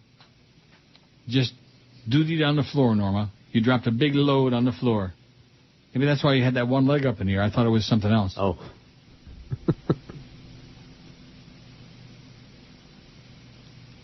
Here's one from somebody with a phone number. It says, this is total bullshit with George. He's a fine producer and talent, better than any 1 to 5 year old tape, etc. This is a classical example of why I never pursued radio, spelled badly, as a career, and only did part-time back in the day to make ends meet and get me something. You signed a WINZ card to my son in 1986. Stay out of the business. That's so true. Yeah, that's what I write to everybody. Stay out of the business. You never know your fate, and some ass clown can change your life on a whim. You have the no-talent suck-ups on the air, and the ones with talent are off the air. P.S. The rest of the shows on QAM blow. Look at the schedule on QM. They all talk the same crap hour after hour, day after day, and the same D-bag that calls just to hear their voice. What city in America is talking football in May? Joe Bell, I effed him, it says. Nothing against Flea, but grow a pair and say, no, I can't do that, says Pete the Chronic. Yeah, that's right, Flea, grow a pair. How come nobody's blaming him for not turning down a chance to stab you in the back? I mean, take your job. I mean, do whatever he's going to do. Whatever he's on standby to do. You're on standby, Flea. Push the button, Max! Ho, I want your Cuban ass fired. So, Jorge, you're fired. You're too good at your job. And furthermore, you're not a jock-sniffing slob. So I want to let you go.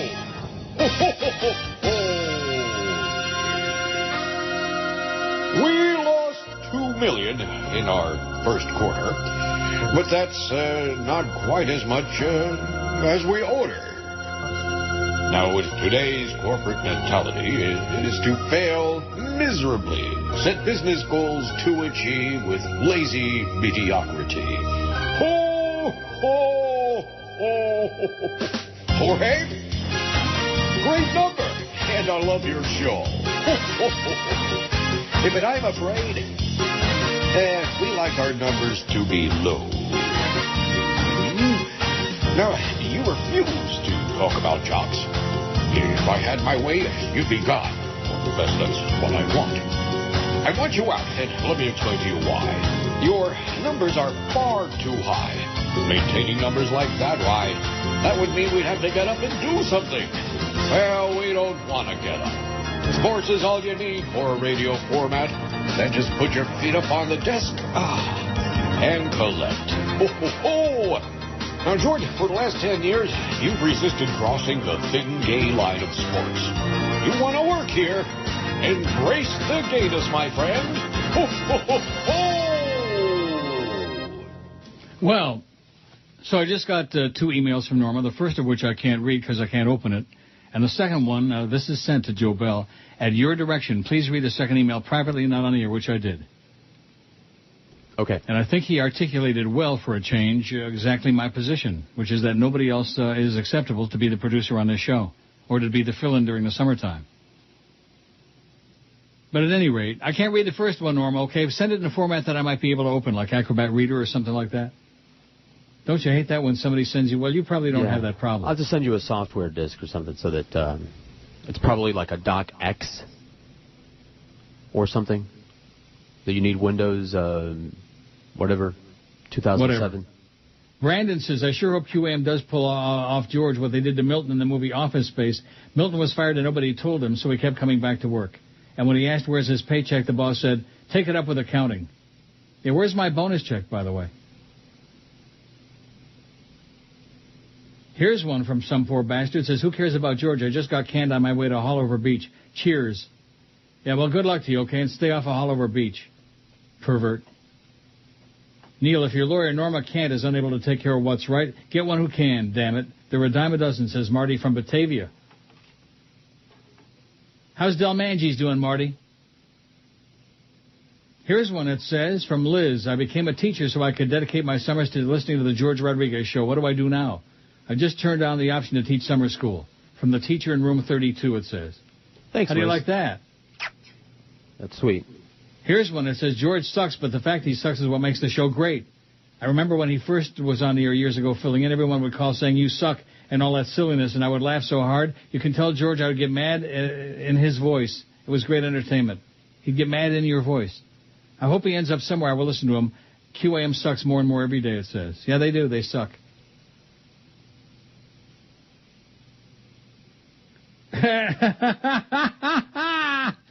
Here's one from the fake Norma Kant. Dude, apparently we just had a conversation on the phone. I'm so wasted I have no recollection at all of what was said. Could you call me this afternoon around 3? I'm going to down a bowl of Honey Nut Cheerios and take a nap. Thanks, Norma. The fake Norma Kant. The real one sent me that thing and I can't open it. The second one, though, I think said it very well for a change. Here's one that says, from Alfredo, screw WQM in its failed format. Hank Goldberg was right about QM and that fat-ass redneck Joe Bell. Hope the Mad Dog sticks it to them and retires. WQM might as well file for Chapter 11 in the future without your show. They will, and I'll be happy when it happens. Love you, George. From Alfredo. Sauce. Dear Uncle Neil, says Paul, the worst insult I can hurl at Norma is that apparently his talent as a talk show host exceeds his legal acumen and skill. Loved you and George, says Paul. Well, thanks, Paul. Thank you. Thank you so much.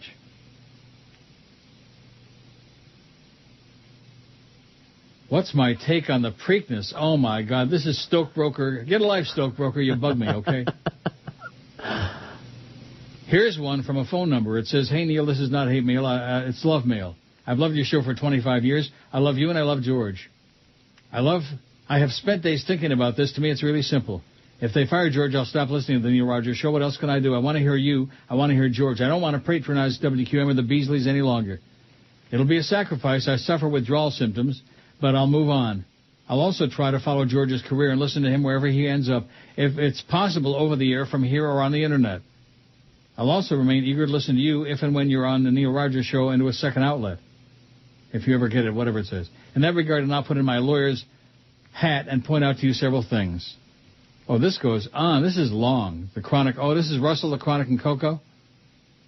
I better print it out. Okay. It's long. Huh? I said okay. If he's putting on his lawyer's hat, I want to hear what he has to say. His lawyer's hat. Are you saying that Norma's not a lawyer? Huh? Hey, listen, the second part, the one I could read that I'm not supposed to read on the air, it was good. Okay. It was excellent. I'll cross my fingers. I think it articulated, spelled out very well the where we were at.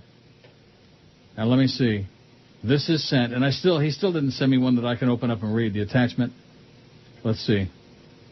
Open with, and Microsoft Windows Office. Picture and Fax Viewer. I can't read Microsoft Office.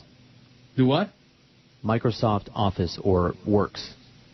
Try that. Try what? What does it end with? What's the extension on it after the dot? The file that you can't open.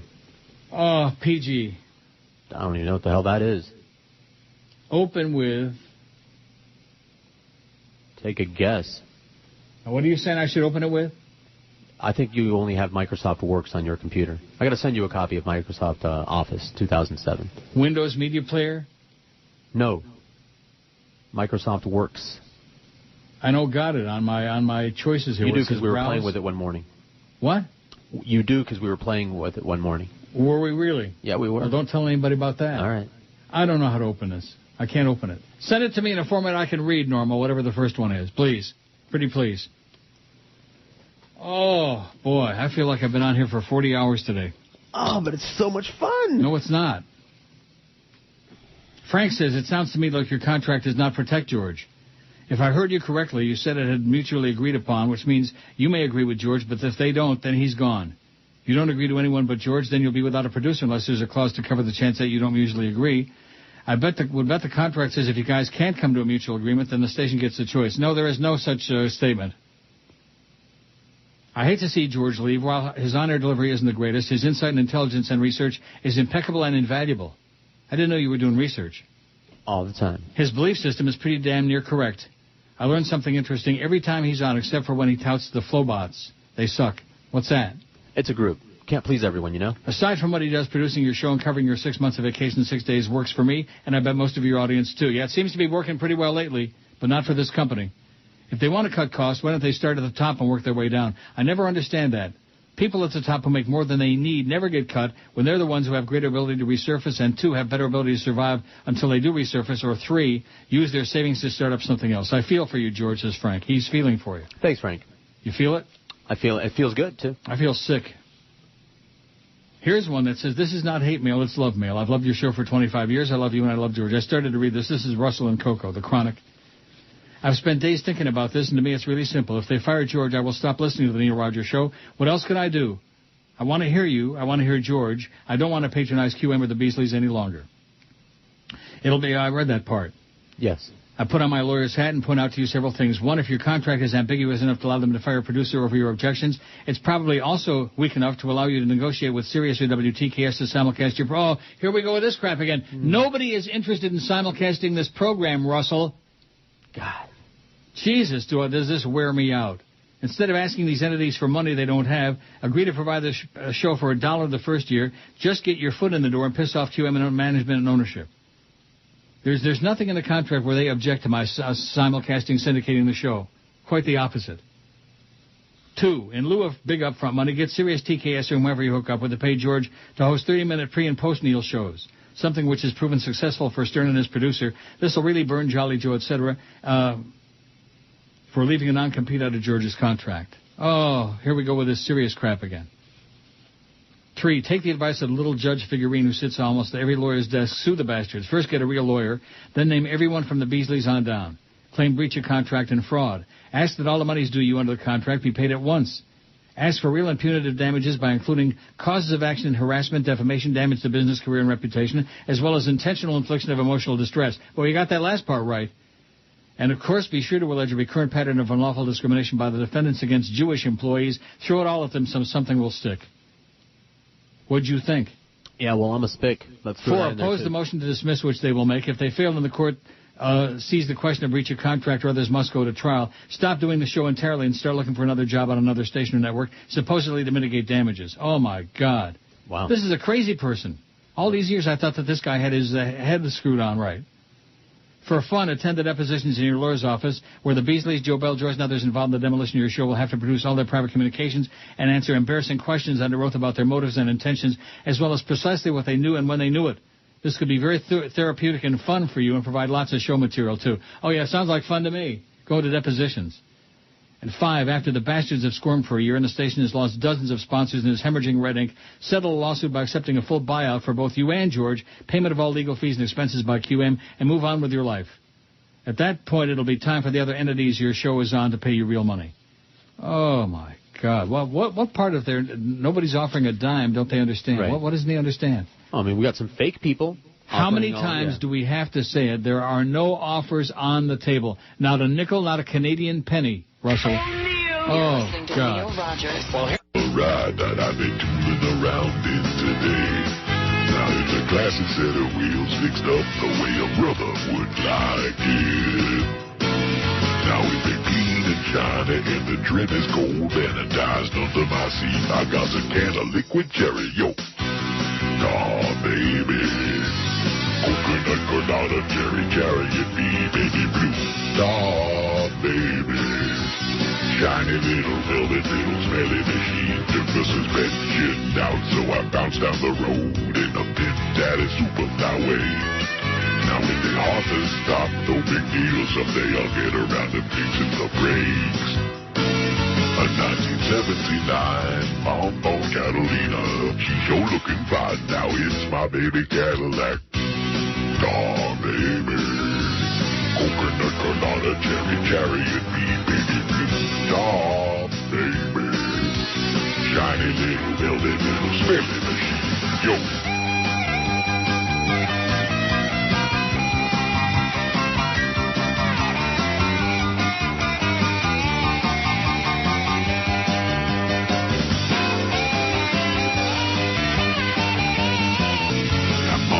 You'll find the shiny ground that smell like lilacs. My carpet shiny too, cause I've been washing it with Armor Roll. Aw, baby.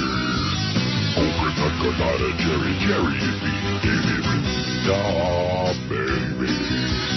Microscopic wheels going over speed bumps, ain't too smooth. Aw, baby. Brush my law interior, be fancy to me, baby blue. Aw, baby. 1203 at 560 WQAM. So Norma Kant's first email was blank, he says. He said disregard. Oh, okay. His error. Okay. I'm sure the contract says this and Neil says that, and that's where we are. Adamantine. Remember that in the network? He says they're adamantine. They want Howard Beale on the air. Right. Well, we want George on the show. Adamantine. And then, of course, in order to get rid of Howard Beale, they had to shoot his ass. And then he hit the floor, which, of course, wasn't unusual for him. He did a lot of hitting the floor in that movie.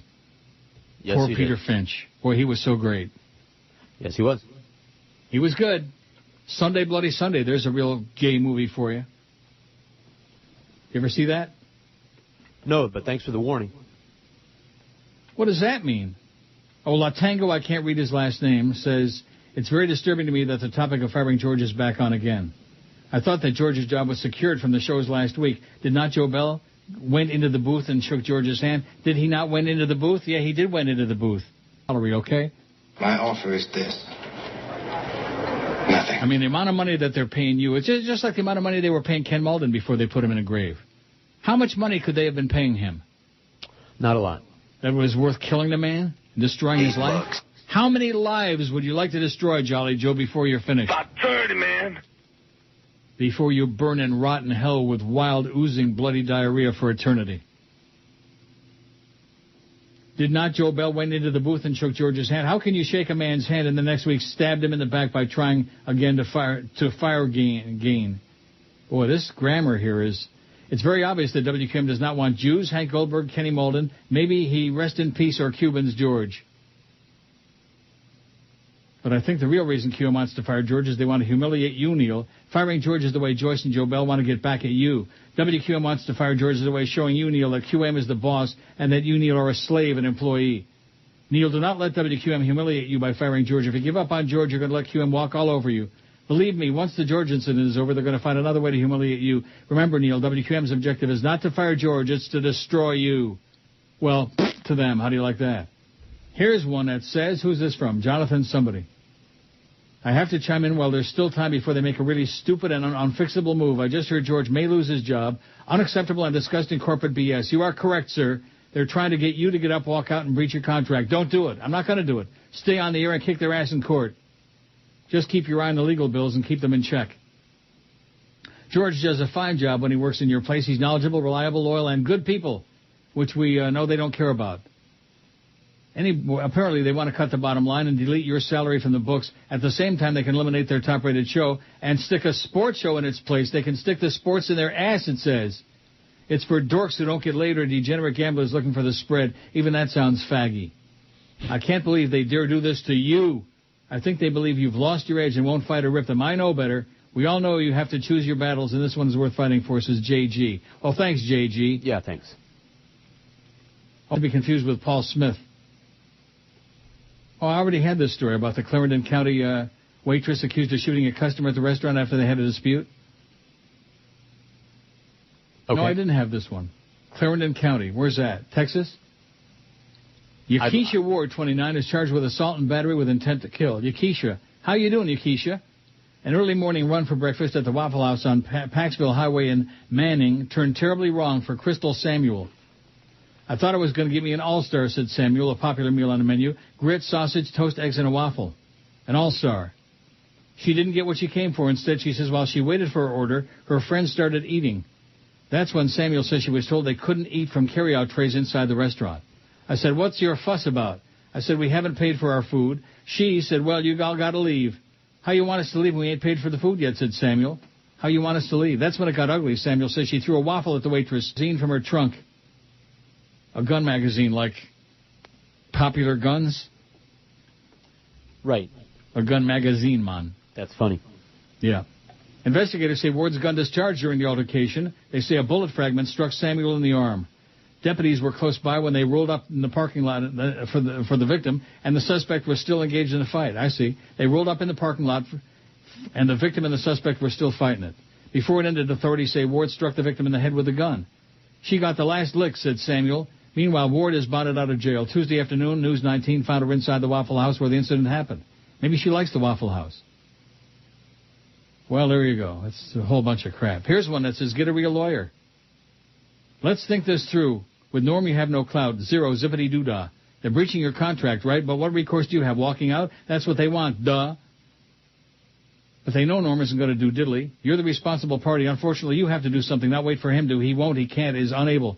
It's your contract, sir, your life and livelihood, not his. Get off your ass. Stop being a bystander and a victim. Butch up. Yeah, butch up and do what?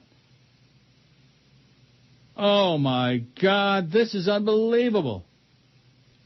This fake Greg Budell. I'm so sick and tired of him. Even if, it's got nothing to do with the real one. Right. I'd like to go to Alabama and just blow his brains out.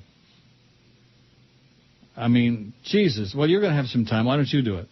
Yeah, I don't care, because he's small potatoes. Did you ever meet him? Once. Gregory Benjamin Budell? The one time that he visited your studio, ass clown. And then once at a appearance. We were both at the same time. Oh, here we go. George, are you planning to go after Prozac Ron and Jamba? If yes, please tell your audience. We love these guys. They make us all laugh. Prozac Ron has a room to rent. George's bills go too high. Also, if Neil can spot George, he can help Jamba and Prozac Ron, too. Help George with rent. Oh, this is just crap. It's all about Prozac Ron. And just garbage. Die. Just die. Don't take your time doing it. Just die. Die now. Die enu. Don't waste any time. Both of you. Prozac Ron and Chamba. They did a hell of a job with them, too, didn't they? Oh, yeah. Although Flea, he tells you that he's going to take care of that. You know something? I trust him as far as I could throw Fat Boy. I trust him as far as I could throw Dave Game and Jim DeFetus sewn together. Did you ever see that movie with Ray Milland and Rosie Greer with the two heads sewn together? No. I keep threatening to send that to you. Sounds. Well, if you have a lot of spare time on your hands, if this goes down, which I hope it doesn't. I might. You might what? Have a lot of spare time. Well, I'll send you the movie. Great. Oh, brother. The AC comes on here tomorrow, so I sure as hell hope that you're here tomorrow, with or without the AC. Do you have any idea? Well, you're going to send me a text message at 2 o'clock, I'm sure, shortly thereafter. Correct. I'd get out of the building real fast at 2. I would hightail it out of there. I'd put on my Superman cape. I'd go to the nearest window, if you can find one, and I'd zoom out. Everybody else is out of the building, pretty much. Are they really? Is the big move completed? Except us here. They're still moving some furniture and everything, but all of the employees are already over there. I see. Including the management types? Yes. Even Clarence? Last time I saw Clarence, he was in the conference room using that as a temporary office. Well, I've got a really nasty booger in my left nostril. Well, dig it out. I'm trying to dig it out. I'm trying to get it out with my thumb. It's one of those that's like... Yeah. You have some big nostrils. I have to slide it out. Man, I can't fit my thumb up there. Well, I don't mean all the way. It's not. It's not in there deep, you know. I see. It's toward the edge of the nostril. Try your pinky. No. That's a little bit too gay, even for me. Ah, Christ, I was getting a big ream of fax paper in the other room. Damn it. And what just happened there? Neil Rogers. God. Christ almighty. I want to extol praise to all my loyal supplicants out there for obeying my commands. That made me proud to be an American, my friends, when hundreds of you out there went out to squat and put tea bags in your mouth. Why, there's nothing more patriotic than that, my loyal limball lemmings. I'll be back after these words from the fine makers of Zyklon B. You know, Johnny, I've been at this a long time, and it never ceases to amaze me how these mugwumps will do anything I say. Holy, I mean, even I get scared. It's a good thing Clear Channel owns every station in the world, or I'd have to go back to being Jeff Christie. Maybe I ought to get married again, you know. Haven't had sex in years. Not that I don't like sex, understand. I just can't seem to find it. Rush, your mic is open. It's,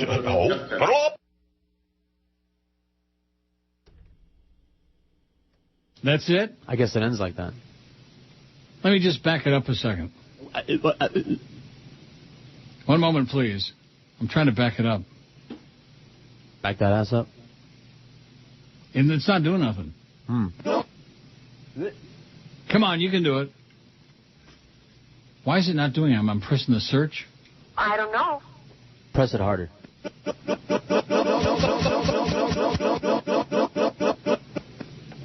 I'm going the wrong way.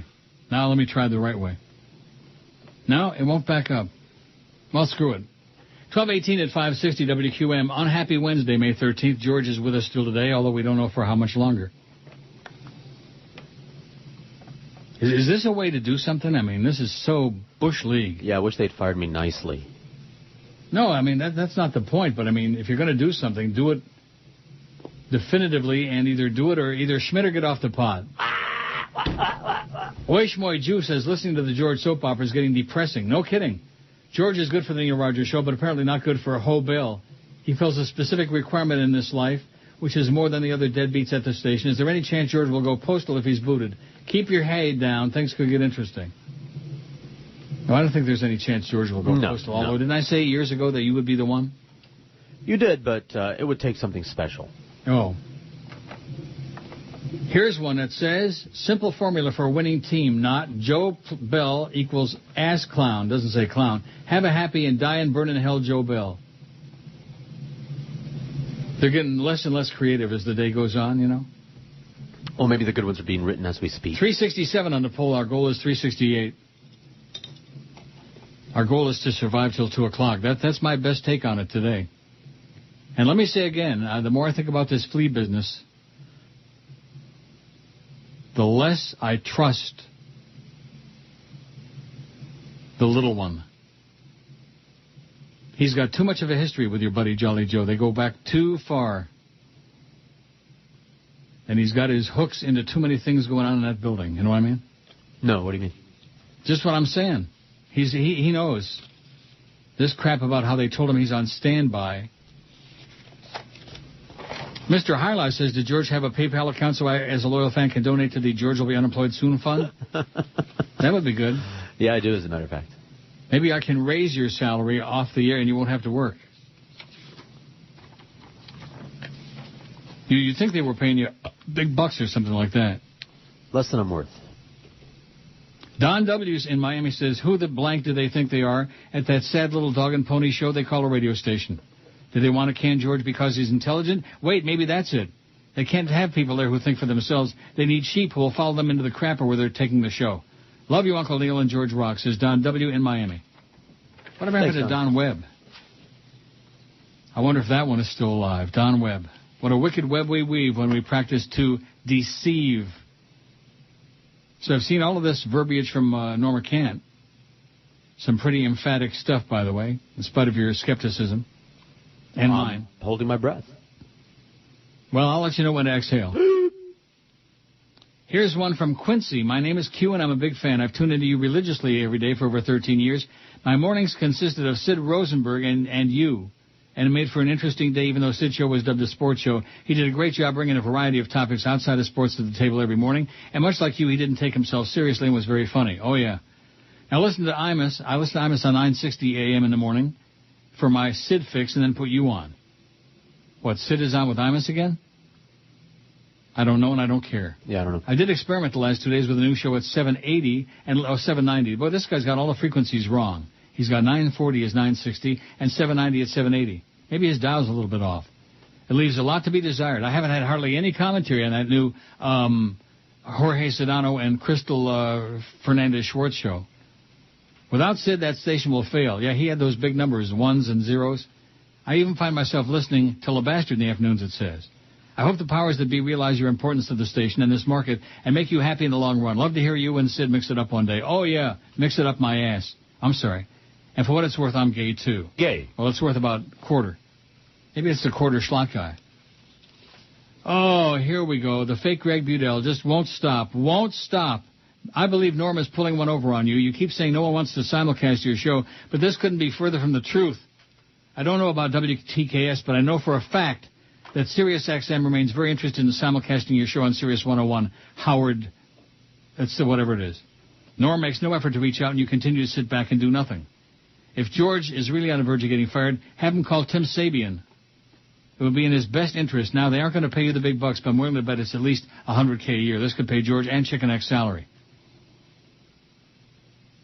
Why does this ass clown keep sending me this garbage?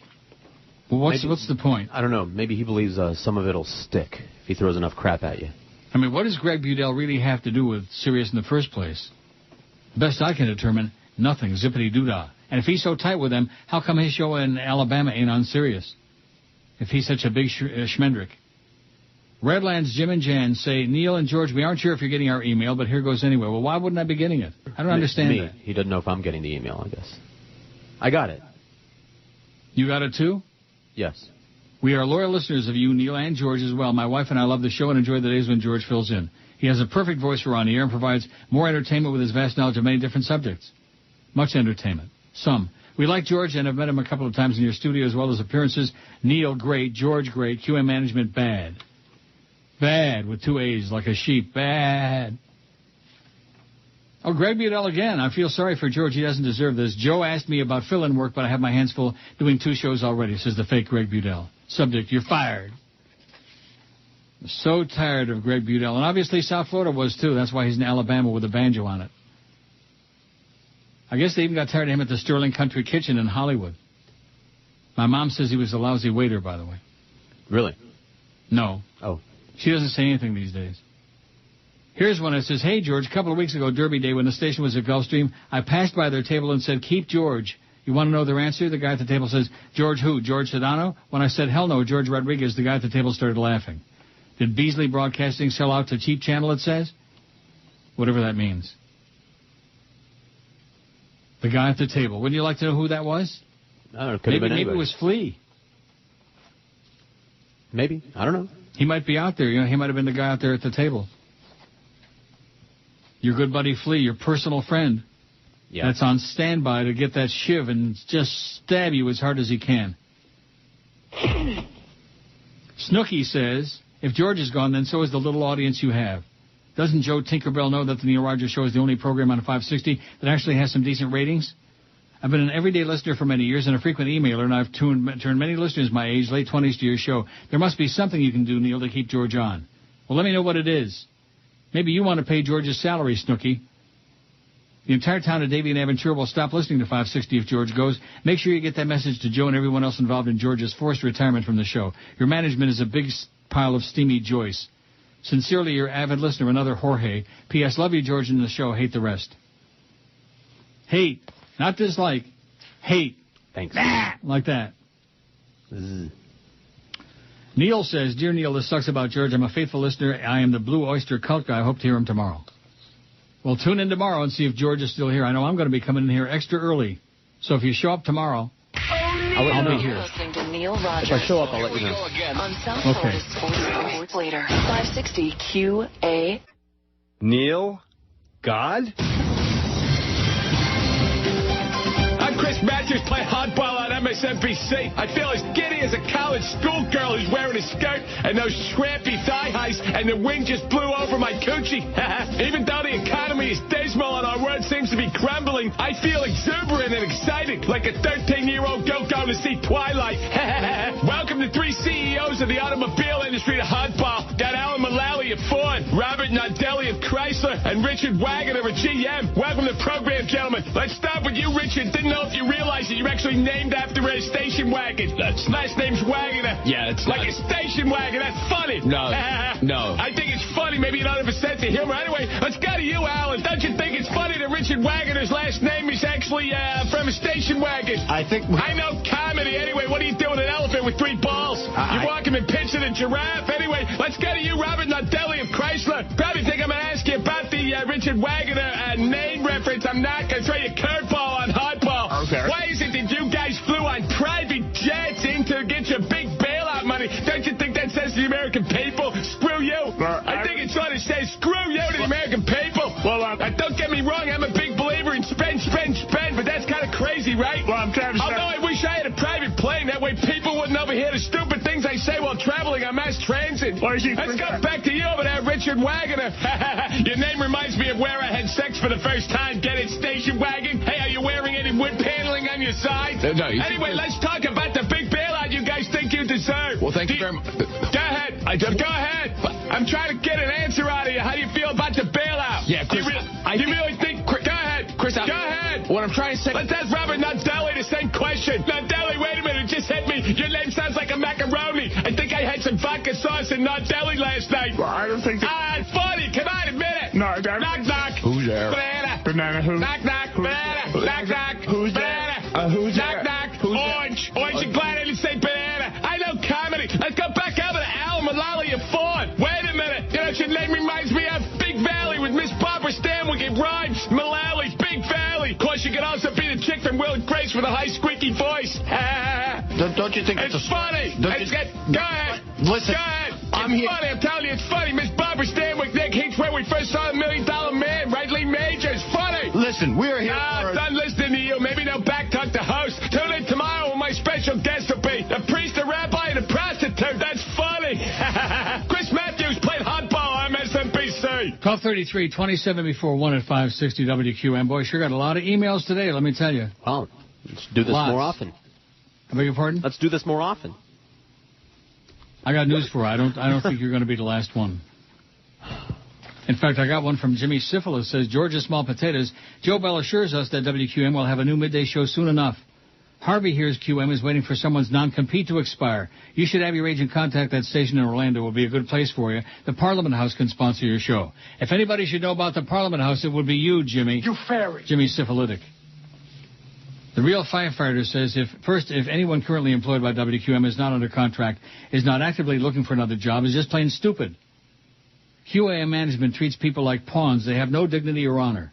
Anyone who would take a job with this company must be hard up. Joe Bell and the management team at QM are a boil on the ass of society and should be lanced. Secondly, over the years, I've come to enjoy listening to George. In fact, this is no shot at you, Neil. I actually enjoy George's shows more than yours. However, I still do enjoy your show as well. George has developed into a compelling host, and even when he's discussing topics I don't like, he still manages to make it interesting. You're more compelling than I am. Oh. A few years ago, I was in a similar situation, was eventually laid off from my job. It was the best thing that ever happened to me. It was the foot in the ass I needed to get on with my life, and I started a new career, which I love. I'm one of the few people I know who actually enjoys going to work. I hope you can say the same thing one day. Neil, if QAM fires George today, show them George's true value. Call in sick tomorrow, says the real firefighter, who I think is probably... Ooh, get the hose. Ron from Miami says, Neil, it's clear that yahoos at QM don't want any Cubans, Jews, or Queens to work for them. If they can't stand this rotting, stinking, smelling melting pot here in South Florida, they should leave the market. A lot of really wild people out there. They're vile. I don't see anything new on my Hotmail as in a response. And, of course, nobody has fired anybody yet. Nobody has actually said anything other than this morning when you came in. And this is what really started all this stuff on the air. Sure. Everybody in the building. And, of course, my first email from the mole. Right. Right, confirming. Word on the street is that today is George's last day. Yeah. And then when you went to take a Joyce, people in the hallway were saying, oh, gee, it's your last day we hear. Pretty much. Bob Lassiter says from the grave, George's best bet is to contact James Crystal Radio. The light bulb 1400 can make a comeback. And Greg Budell needs a sidekick at Q96 in Alabama. Greg Budell this and Greg Budell that and ba-ba-ba-ba-ba. Screw Greg Budell. The hell with him. God only knows what kind of crap Jolly Joe Bell and Greg Budell have been cooking up together. They're birds of a feather. Are they? Losers. Ned says, come on, Neil, it won't be so bad with George being gone. Instead of Flea, maybe you could get baby Elion to take his place. He should be old enough by now. So are you going to stand up and if George gets fired, you quit? No. That means today's show would be the last one for the rest of your life. We don't want that to happen. Well, guess what? I'm not going anywhere, Ned. I'm here every day when I'm supposed to be. And even some days when I'm not. Like Monday's Victoria Day. Do you think I'm taking off Monday? No. No way, Jorge. Although it's a major holiday here in Canada, Victoria Day, named after the Queen. Jay from Cooper City says, hello, Neil and George. If they do fire George, it's going to be very sad. He's the best host when you were away. When your contract is up, are you coming back on a different station? Gotta go, love your show. When my contract is up, am I coming back on a different station? What does that mean? I'll be 100 years old by that time, if I survive these people. Remember you told me a long time ago, Joe Bell asked you, I think when you had your meeting about your contract, I'm sure it was. Yeah. He said, do you think Neil is going to survive 5 more years? I said, I don't know if he's going to survive 5 more minutes. Of you, Joe. That's what I meant. I think that's what kind of like turned them sour. Could be. Neil Blake says, this sucks about George. Oh, the Blue Oyster Cult guy. Ready to that. Who's that? Do you know that guy? No. I don't either. The Blue Oyster Cult guy. I wonder if he's like the what did I ever do to you guy? Maybe. And the quarter slot guy. All the guys with a handle. You know, all the guys who like everybody knows them. We all like to have a handle. Handle this. Andre says, George is the man. Why would they even attempt to destroy your show? Know that George is your main man like Batman and Robin. If he's let go, then WTF will become your show. Who's next? Neil, watch it. This company is full of so much Schmidt. It's out in the hallway. George is the best producer. He's a great fill-in when you're gone. The numbers prove it, and I feel bad for such a good man. George, if you get canned, we're all going to miss you. F Jolly Joe Hell. What I don't understand is why they want to dissolve your show starting with George, and yet you still have good ratings. It's like going backwards. What kind of mentality, yet good ratings, and they want to kill the show makes absolutely no sense. Sad and so bad, says Dre. And it says, fire Norma Kent, waste of time and money. Yeah, no more checks, Norma. No more cash. Chuck in Chicago, we haven't heard from him in a while. Remember how chronic he was for a while there? That's right. Till I chewed his ass out. So Jolly Joe doesn't want you to talk about the George thing on the air. Joe hasn't told you anything about intentions regarding George's future. No, that's not correct. This all started with a call from him several weeks ago where he tried to give me a song and a dance about, well, think about it. You know, we got to save the money, and I got to save $2 million and yada, yada, you know. And my reply to him was, through Norma Kent, no effing way. So it says, what's his freaking problem? He doesn't want you to talk about something that he doesn't even have the balls to talk to you about? Hey, Joe, if he would have talked to Neil, maybe he wouldn't have to talk things on the air and get information via rumors. I don't want to talk to him. Chuck. George, I wish you the best. I hope Norma can make himself useful, actually earn a check, and save your behind. P.S. What does the intro to the Big O Show sound like on AM radio? It sounds like crap on the Internet. Can't imagine QM signal helping things. Luckily, it only takes a click of the mouse to stop the streaming once that intro starts. How do you like that? From our close personal buddy, Chuck, in Chicago. You're listening to You like Neil it? Rogers. George, eres el cojonudo de QAM.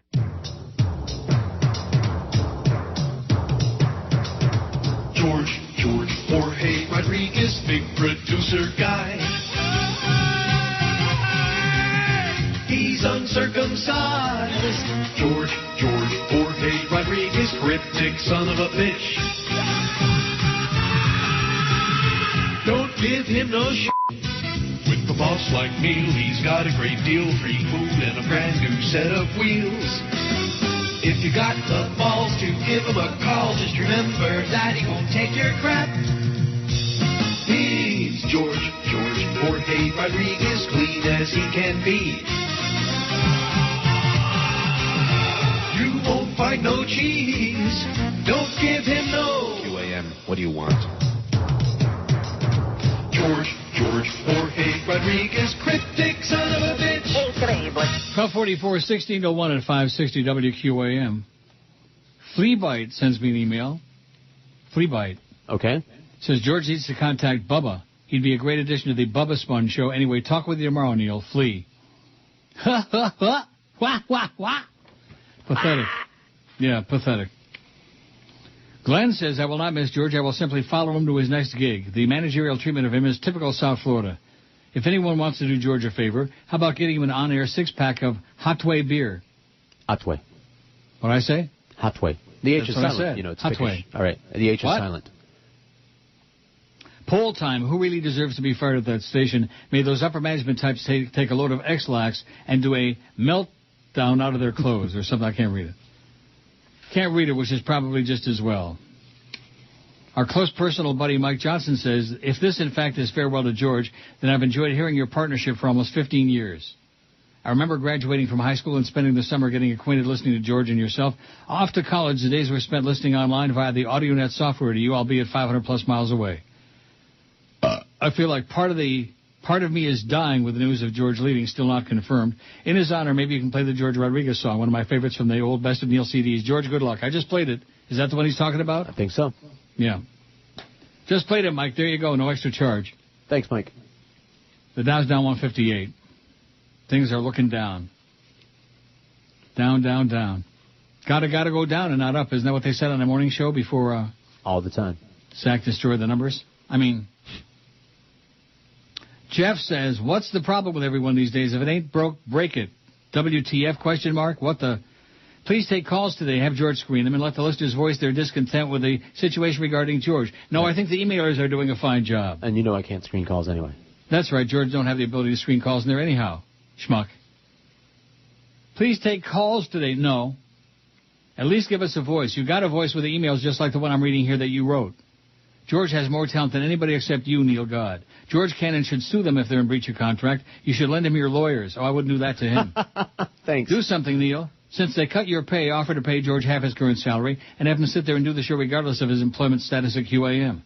If George leaves, so will many of your listeners. I love you, Neil. I love you, George. Screw QAM. I'm out, says Jeff. Thanks, Jeff. Yeah, thanks, Jeff. Good luck to us. Pay George's salary, walk out, screw yourself, take a bunch of pills, kill yourself. There's an idea. What? Take a bunch of pills? No, not to kill yourself, just for fun. No. Works for Rush. Jorge in Plantation says you have to take some of the blame for this since you hired that loser Norm Kent as your lawyer agent. George, thanks for the laughs and good times. Best of luck as you will be missed. P.S. I hope the Joe Bell gets hit by a Mack truck. The Joe Bell gets hit by a Mack truck. That, I don't know. There's something to that I can't figure out. I'm under a lot of stress and a lot of duress. It's a nice dress, though. It's pink with polka dots. Excellent. Lace? Yeah. Chantilly. Nice. 410 votes on that horseball poll. Oh, Bubba update. Bob in Clearwater just wanted to give you a rare good news report from Tampa. Bubba the Love Sponge gave you props the other morning, giving you credit you deserve. Oh, boy.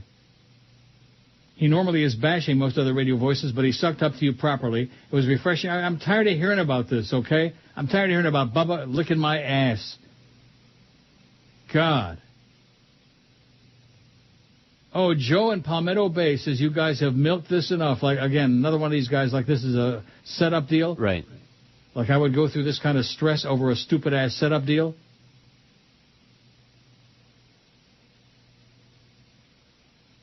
John in Lake Worth sends me some article here. With all due respect, John, sorry. Sorry, mister. I just don't have the energy to, you know what I mean? Yeah, no, I do.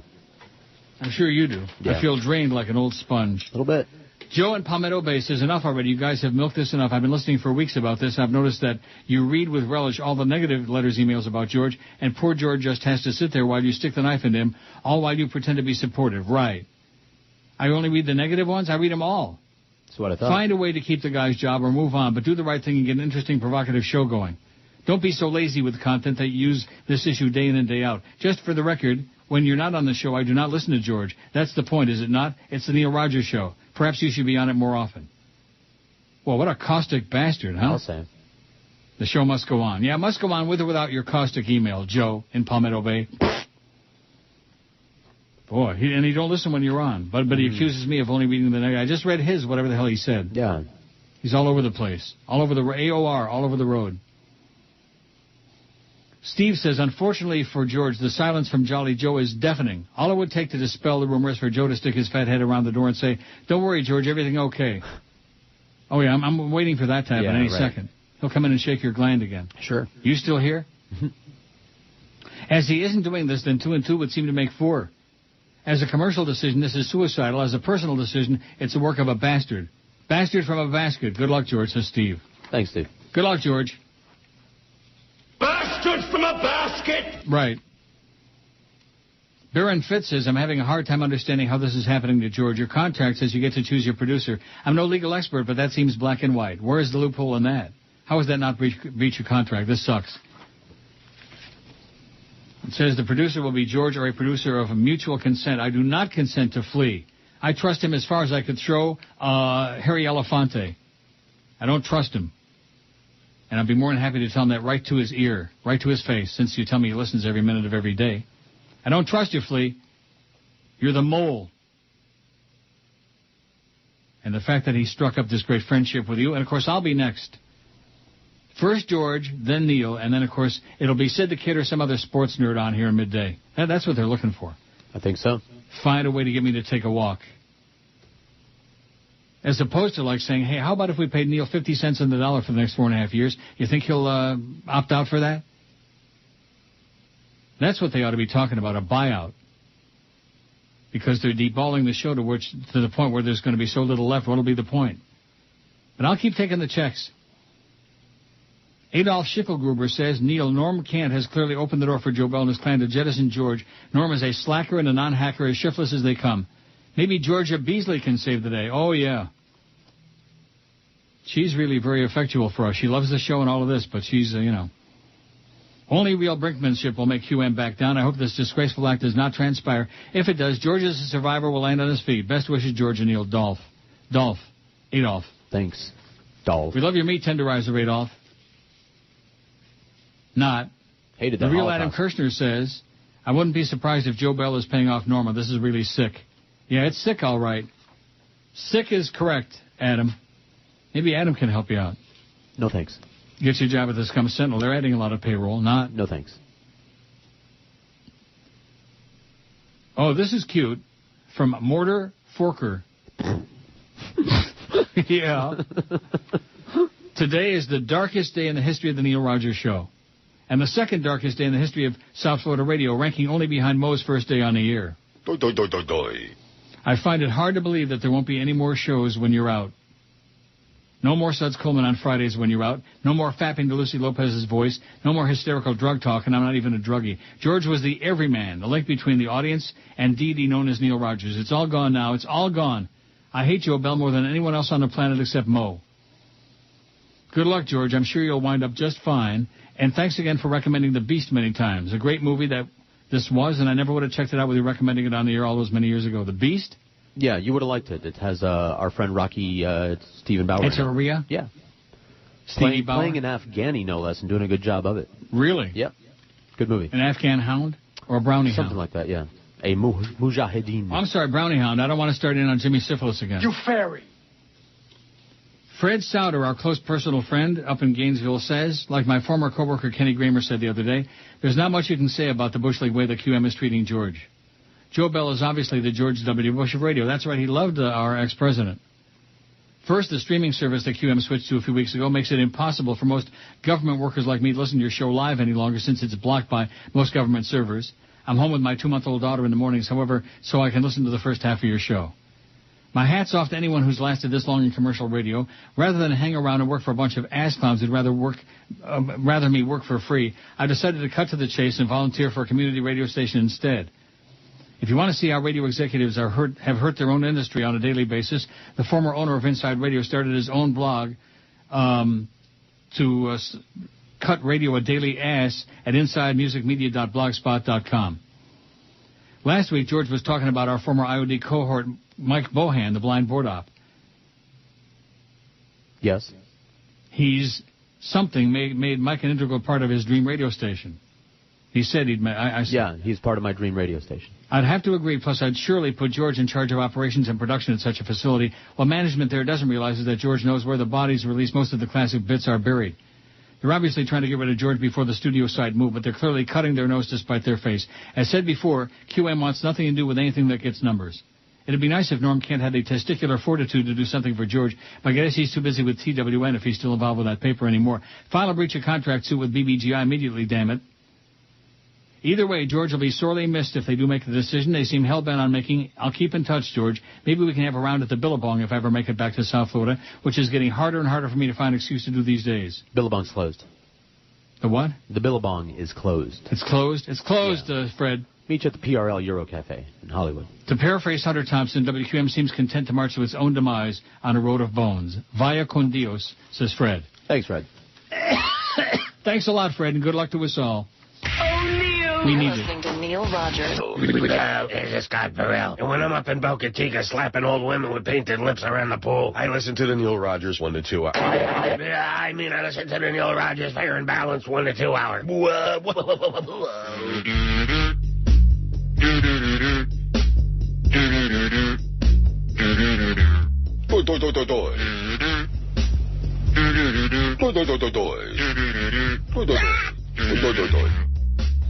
I am Mohawk with the David, decrepit and I'm ancient. All over my old face are blue and reddish, purple veins. I don't know why they hate me, or why they always rate me.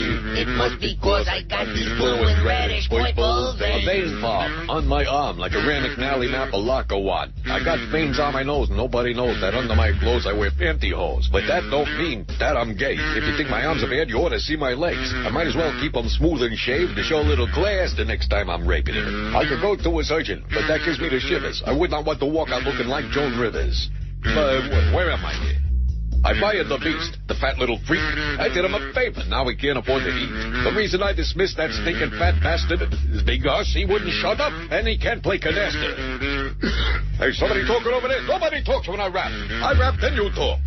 Hey, look at me. I'm hip, hip. I ain't no square. I'm a ding-dong daddy, man. I'm really dead. I fire anyone I want. I don't care. Especially if they make me flip my wig made of smelly green hair. I got fired myself. It even happens to the greats. Westwood once said, you get out of here or else we break your legs. So now I sit by the pool. Life's as good as it gets. With my Paladin cocktail, placing bets on the Jets. In paradise. Paradise. I don't kiss nobody's ass in paradise.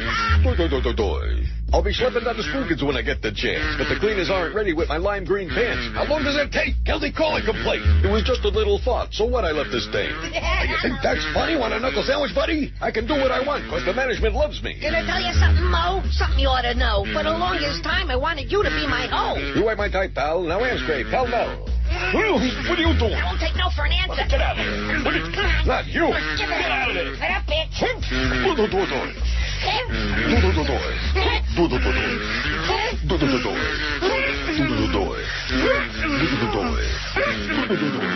.102 at 560. That was George on the comb. Yeah.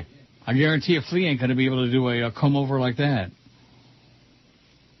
Your good, close, personal buddy? Oh, you don't know. I haven't heard him play the comb and paper. No. Well, maybe you can give it a shot. Maybe tomorrow morning we'll have it on the air. I hope not.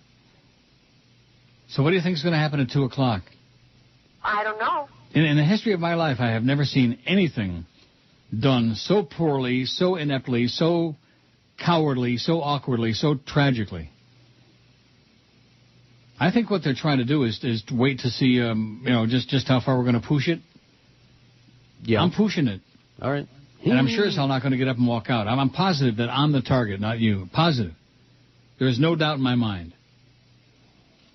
I mean, who's making more money, you or me? Whose salary is going to make a bigger impact, regardless of that book that we just had? Because you know what Joe said to Hank? It's not about numbers, Hank. It's not about ratings. They don't give a crap about ratings, this show which is good because most of they don't have any. They've even got 1 hour that starts with a... Oh! Yeah. Wouldn't surprise me if Sid the Yid has been over there buzzing in Joe Bell's ear. Wouldn't surprise me if anything. Tim says, hey, hate to agree, but you need to take action here, Neil. Your pseudo-crypto fake artificial lawyer couldn't even sue a boy named Sue. He's a joke, but the joke is on you, sadly. I'm sorry to say that it's your sole responsibility to deal with this. If you let it happen, Jolly Joker is at fault, naturally, but it's still your responsibility. Oh, yeah, it's my fault. Sorry, it's the truth. I hope you're working on something that you're not discussing on the air. There's still time to make sure this tragedy doesn't happen. Good luck and kick butt, says Tim. And what would that be, Tim? What is it that I'm working on? Besides making sure holding them to the letter of the contract. What else is there that I can do? I don't know. I'm going to walk out. I'm going to go pee on Joe's head if you people are crazy. You think that George would expect me to get up and walk out if they can his ass? No, of course not. Have to be a crazy person to do that. Here's one that says, Flea is a lying whore. Don't trust that bitch. With a phone number. Don't trust that bitch. Makes me twitch and kind of itch when I hear about that bitch. Chris says, if this will be George's last day, please play some bits with him involved as a character or participating like old Neil in Poiple Veins, where George plays a comb or something. I just played it. Yeah, also co-wrote it. So sorry to hear all the stress that's unnecessary. I know George will land on his feet. He's amazingly loyal and a competent employee. Yes, he is. And that's what he's going to get punished for. His loyalty to me. That put him on the Schmidt list the day he came in the building. Day one. Jackie says, Neil God, so tell me, what good is a contract if management doesn't have to follow it? Isn't that a breach of contract? Tell me you're going to go after them for not following the contract. Okay, Jackie, I'm going to go after them. Tell me this, tell me that, do this, do that. George, I wish you well. You'll survive this, and I guess the question is, after everything you and Neil have been through with the station, and you see how they treat employees, do you really want to work there? There's no job security there. You can do better. I've enjoyed you both for many years. You'll be missed. I'm sure we'll hear you on the air at a station that'll appreciate you. And to the management, you are heartless bastards. Good luck, George. We love you, says Jackie. Thanks, Jackie. Tell me you're going to do this, and tell me you're going to do that, and tell me you're going to, impale yourself on a sharp object and take a bunch of blood pressure pills and go into a coma and die? No. Gordo says, tell George, don't let the doorknob hit you where the good Lord split you. George, just kidding. We'll miss you even though you suck on the air. How do you like that for a backhanded slap in the ass?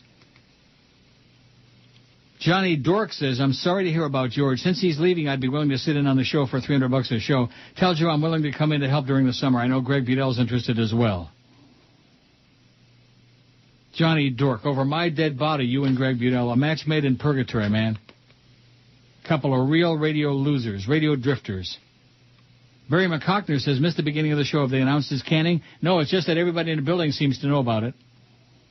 If so, Joe Bell is a huge douche nozzle, says Barry McCockner. You're a huge douche nozzle, Joe. But don't discuss this on the air. Oh, well, tell me about it. I think too much bad weed, man, affects your mind.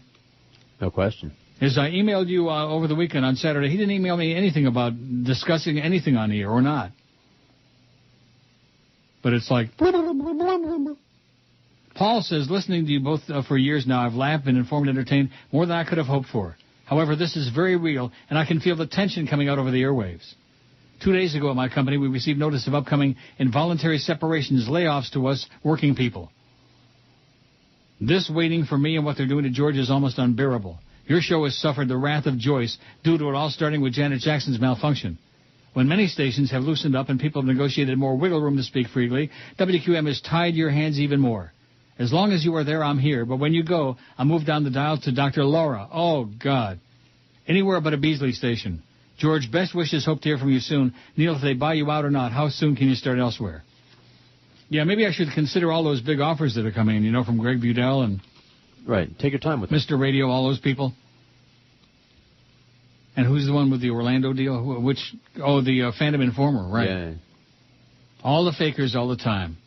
Here's the real Ron. No funny name, it says. The real Ron. It sucks that you have no control over your own show. It seems that a show that's had the same producer for 18 years, has been one of the most successful shows in the market for that period, should continue without forced changes. You should really get a real agent/attorney. As near I can tell, you don't have a loving relationship with him, so why keep him? Norma? Oh, my God. How can you negotiate a contract that includes a pay cut with no control? Should be able to get some... This is a new contract. Ron. Should be able to get some leverage along with agreeing with the cut. Makes no damn sense. Might want to get a second opinion about the language in your contract from a more real attorney. Good luck, George. Maybe you can hook up with another station that allows fart sounds and acts sort of normal. Neil, you were referring to Mad Dog's show. I emailed you before that he has no material except football. He may be a fine fellow, but he isn't a pro like Hank, who came up with the show every day no matter what sports season it was. Heard him yesterday. There were 3 people on the show. Maybe you have to cut George's nuts so we can have another person. What does that mean? Do you understand that? No, I don't know. Well, they did cut your nuts. Didn't help, though. Don't cut! David says, sorry to hear about George. Can honestly say I started listening to the show because of George. I started listening in the summer when he did the show by himself. I'm sorry to hear that he's leaving and most likely will not be listening to the show once he's gone. How do you like that for a shot at me, huh? Most likely will not be listening once you're gone. Boy. Maybe the Flea's got his own fan club. You think he's going to bring a bunch of fans to the show, the Flea Meister? I don't know. He's on standby for tomorrow. Yeah. He's on deck. He's on deck? Dreck. Yeah, like in baseball. Rob says, I hate Joe Bell with a passion. I wish the Lord would have taken him out long ago. F that jerk. Please, George, do something to Joe Bell before you leave. Let it be violent. Take a fist to his face. Take a fist to his balls. Just fist the bastard. That ain't me. I beg your pardon? That ain't me. No, that's not George. Did I miss a spot here somewhere? No, I did not. Not that I saw.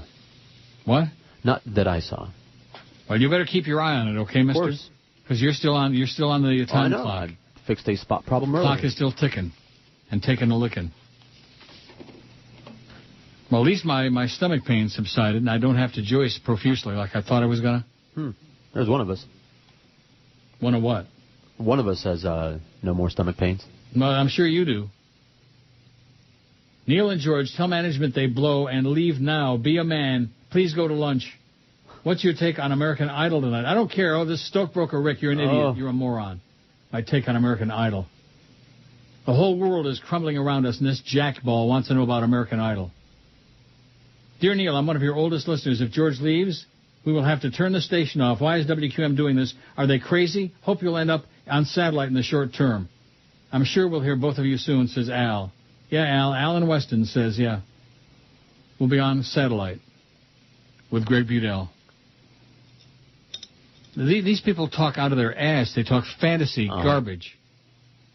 Oh, they're interested in you in Orlando. They're just call this one and call that one and call for Philip Morris. Now it's down almost 200 points. Boy, it's a really schmitty day, I'll tell you that. An avid listener to your station.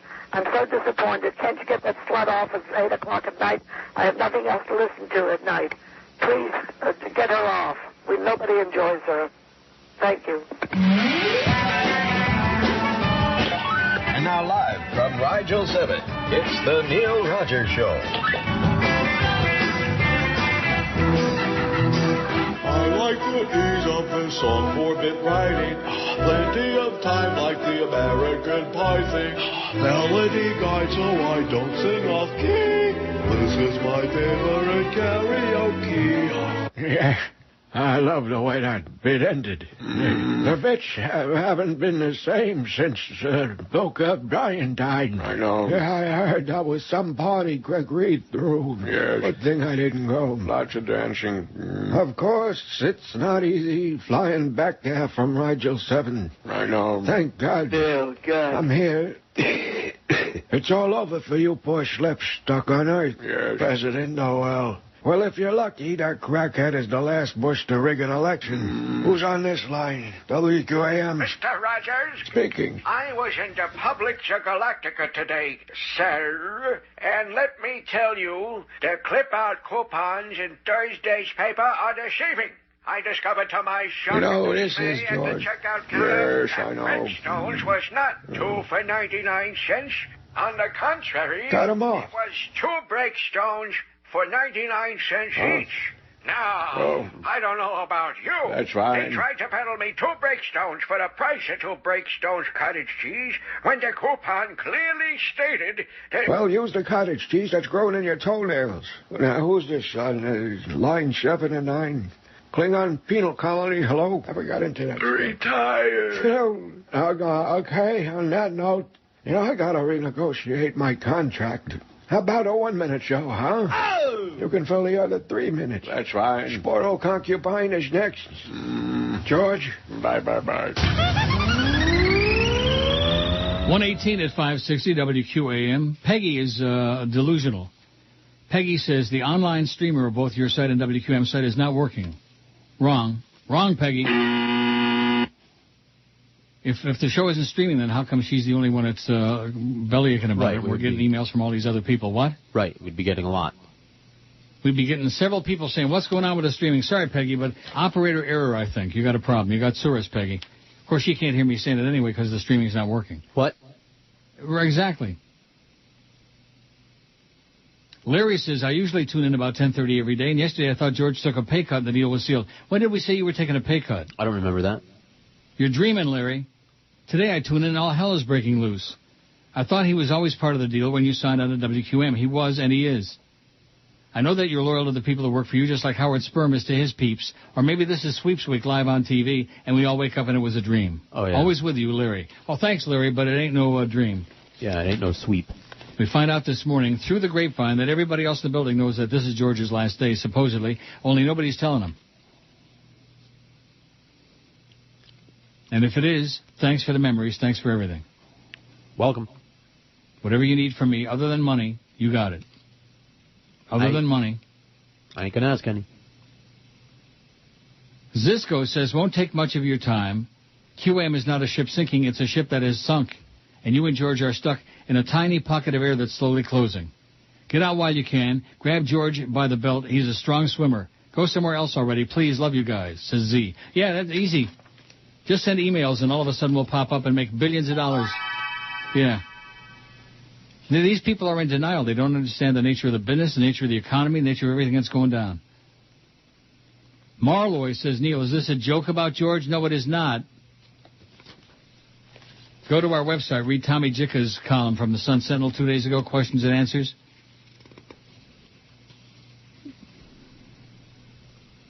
Oh, Joe, I already read this one from Joe Howard. Oh, here's one from the fake Joe Bell. We'll do everything to hurt you, as someone once said. George's firing is just part of it again. This is the business we've chosen, Joe B. Yeah, choose this, Joe B. Joe B, a real bastard, is what he be. Came in there and shook your hand. Oh, congrats on the great book. Bah, bah, bah. You still here? I'm surprised you didn't say that during the same conversation. Ishma says you could end this right now, RITE, by hiring George. It will only cost you about 5 to 7% of your yearly salary. This would be the best stress-free investment you could make. Also, just tell Jolly Joe to write you a check and you will leave. Oh, yeah, please. Trust me, he has a contract lawyer studying your contract for any loophole to fire you. I'm sure of that. There is no such thing as a guaranteed contract, especially one drawn up by Norma, who is a civil lawyer, says Ishma Ahmed, who's kin to Kushmir and Tochas. How do you like that? Mm-hmm. I'm sure they're studying all the loopholes. Yeah. Maybe Joe was even eating Fruit Loops, you think? Fruit loopholes? Fat Man After Dark says, you can be as hostile as you want, and while 95% of the blame falls at the feet of Joe Bell and WQM, the listeners have a point that you've kept Norma Kent on your payroll for years while continuing to bitch and moan about all of his screw-ups, and now you've allowed him to screw a hard-working, loyal person in George. I sensed this could have been avoided if it weren't for the world's oldest teenage girl who gets defensive when challenged and refuses to do what needs to be done. I honestly don't know if I'll listen to if George is gone for the simple reason I can't support someone who could have done a lot more to make this situation better. Oh, I see. There we go again. Turn it on me. Have fun with it. Go right ahead. It's all your fault, Neil. If you didn't have Norma. Popeye Jenko, look what we got. Here's one that says, I just turned the radio on. This was 10:31 a.m. and haven't heard George. Did he finally get fired? He hasn't heard you, George. Here I am. There he is. I'm still here. I like George as the producer, but hate him on the air. Hate. Not just one hate, 3 hates. I see. It's triple. They love you as a producer, but hate you on the air. But, of course, Joe, he wants Flea on the air. He likes Flea a lot better on the air. I've heard this. I don't trust him. I'll tell him that if he's there tomorrow morning. I will tell him that. If he's there, God forbid. I don't. You blame me? No. Don't answer. You can't be objective because you're his close personal buddy. Right. The Dow's down 188. Regis says, I missed the whole deal about George's departure, though now it sounds like he's not leaving. This was yesterday. I only got a small window to listen to each day while driving to lunch, so I've only heard bits and pieces of the effort by someone at the station to dump George. Oops, am I allowed to say dump, or will Joyce send the fart police after me? That's right. In any event, it's obvious to anyone with half a brain that George is the glue to your show, and being the glue has much to do with its success. You're the talent, George is the glue, but apparently the station has elements that are either blind to this, too stupid to realize it, or have a subliminal desire to kill what is the best talk show on the air. Slowly, powers and management have chosen to incrementally erode your ability to keep a robust listening base. Wow. What verbiage, huh? Eliminating the sound effects, which were always good for a laugh, then killing the more risque bits, many of which were genius, and now an effort to dispatch with George, all seem to be what we call in my business quality creep. That is, one reduction in quality alone doesn't make something so much less palatable that it won't be bought, but a combination of quality reductions, each done sequentially, evaluated only on their individual impact, will ultimately be the product and possibly the business with it. Are you listening, JB, Joe Bell? Please play Barney Takes a Dump. Right, it says, right. Right. Charles in Pinecrest says, I've been in the corporate world for 35 years, never seen a situation play out like this. What other company would let this innuendo about George's job continue for this long? How do you torture someone by letting them work while they know their George is up without communicating with them?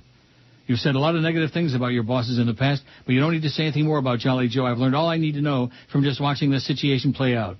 You've forgotten more about radio than any of these clowns know, and they don't even have the decency to talk to you about this. I don't always love what George is talking about, but I have the utmost respect for his loyalty to you and his undertaking of trying to fill in for you. I'm so upset right now, I feel like marching over there and taking a big Joyce on Jolly Joe's car. I'm sure this wouldn't happen, but I think it's up to the dedicated listeners of the show to protest this move in some way. I'm sure it'll have no effect on that ass clown, but we're mad as hell, and we're not going to take it anymore, says Charles in Pinecrest. How do you like that? Thanks, Chuck. Thanks a lot. Keep your chin up, Chuck. Whoops. Brandon says the bad news already came in threes because first they took Chris away from you, then reduced your pay, and now George. Now, I think the first they cut my pay in half, then they took away Fat Chris, and now George. They're just deballing the show. They're just slicing and dicing, like I said the other day. Slicing and dicing. Let's see if there's anything new here in my Hotmail, do you think? No. Well, how do you know? There might be some good news. Just guessing. What? Just guessing. It's not coming up. It's not opening, my Hotmail. Oh, boy. That means there might be something on it, you think? No. Inbox. Nope. The last one, the private email from Norma Camp. 458 votes on the poll, and Russia's kicking ass. He's got 272 votes. Michael Savage, number 2, with 100. Neil! You're listening to Neil Rogers. This is the most disgusting program. I urge everyone to complain to this station.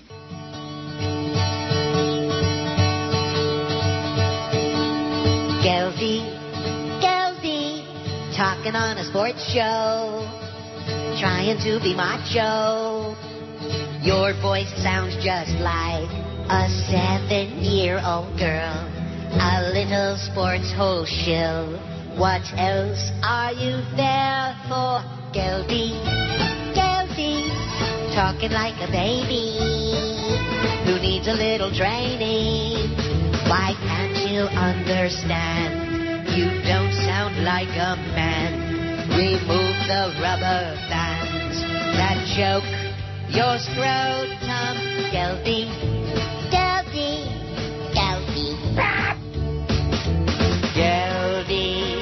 your lucky management don't care, 'cause Geldy, you don't belong there on the air.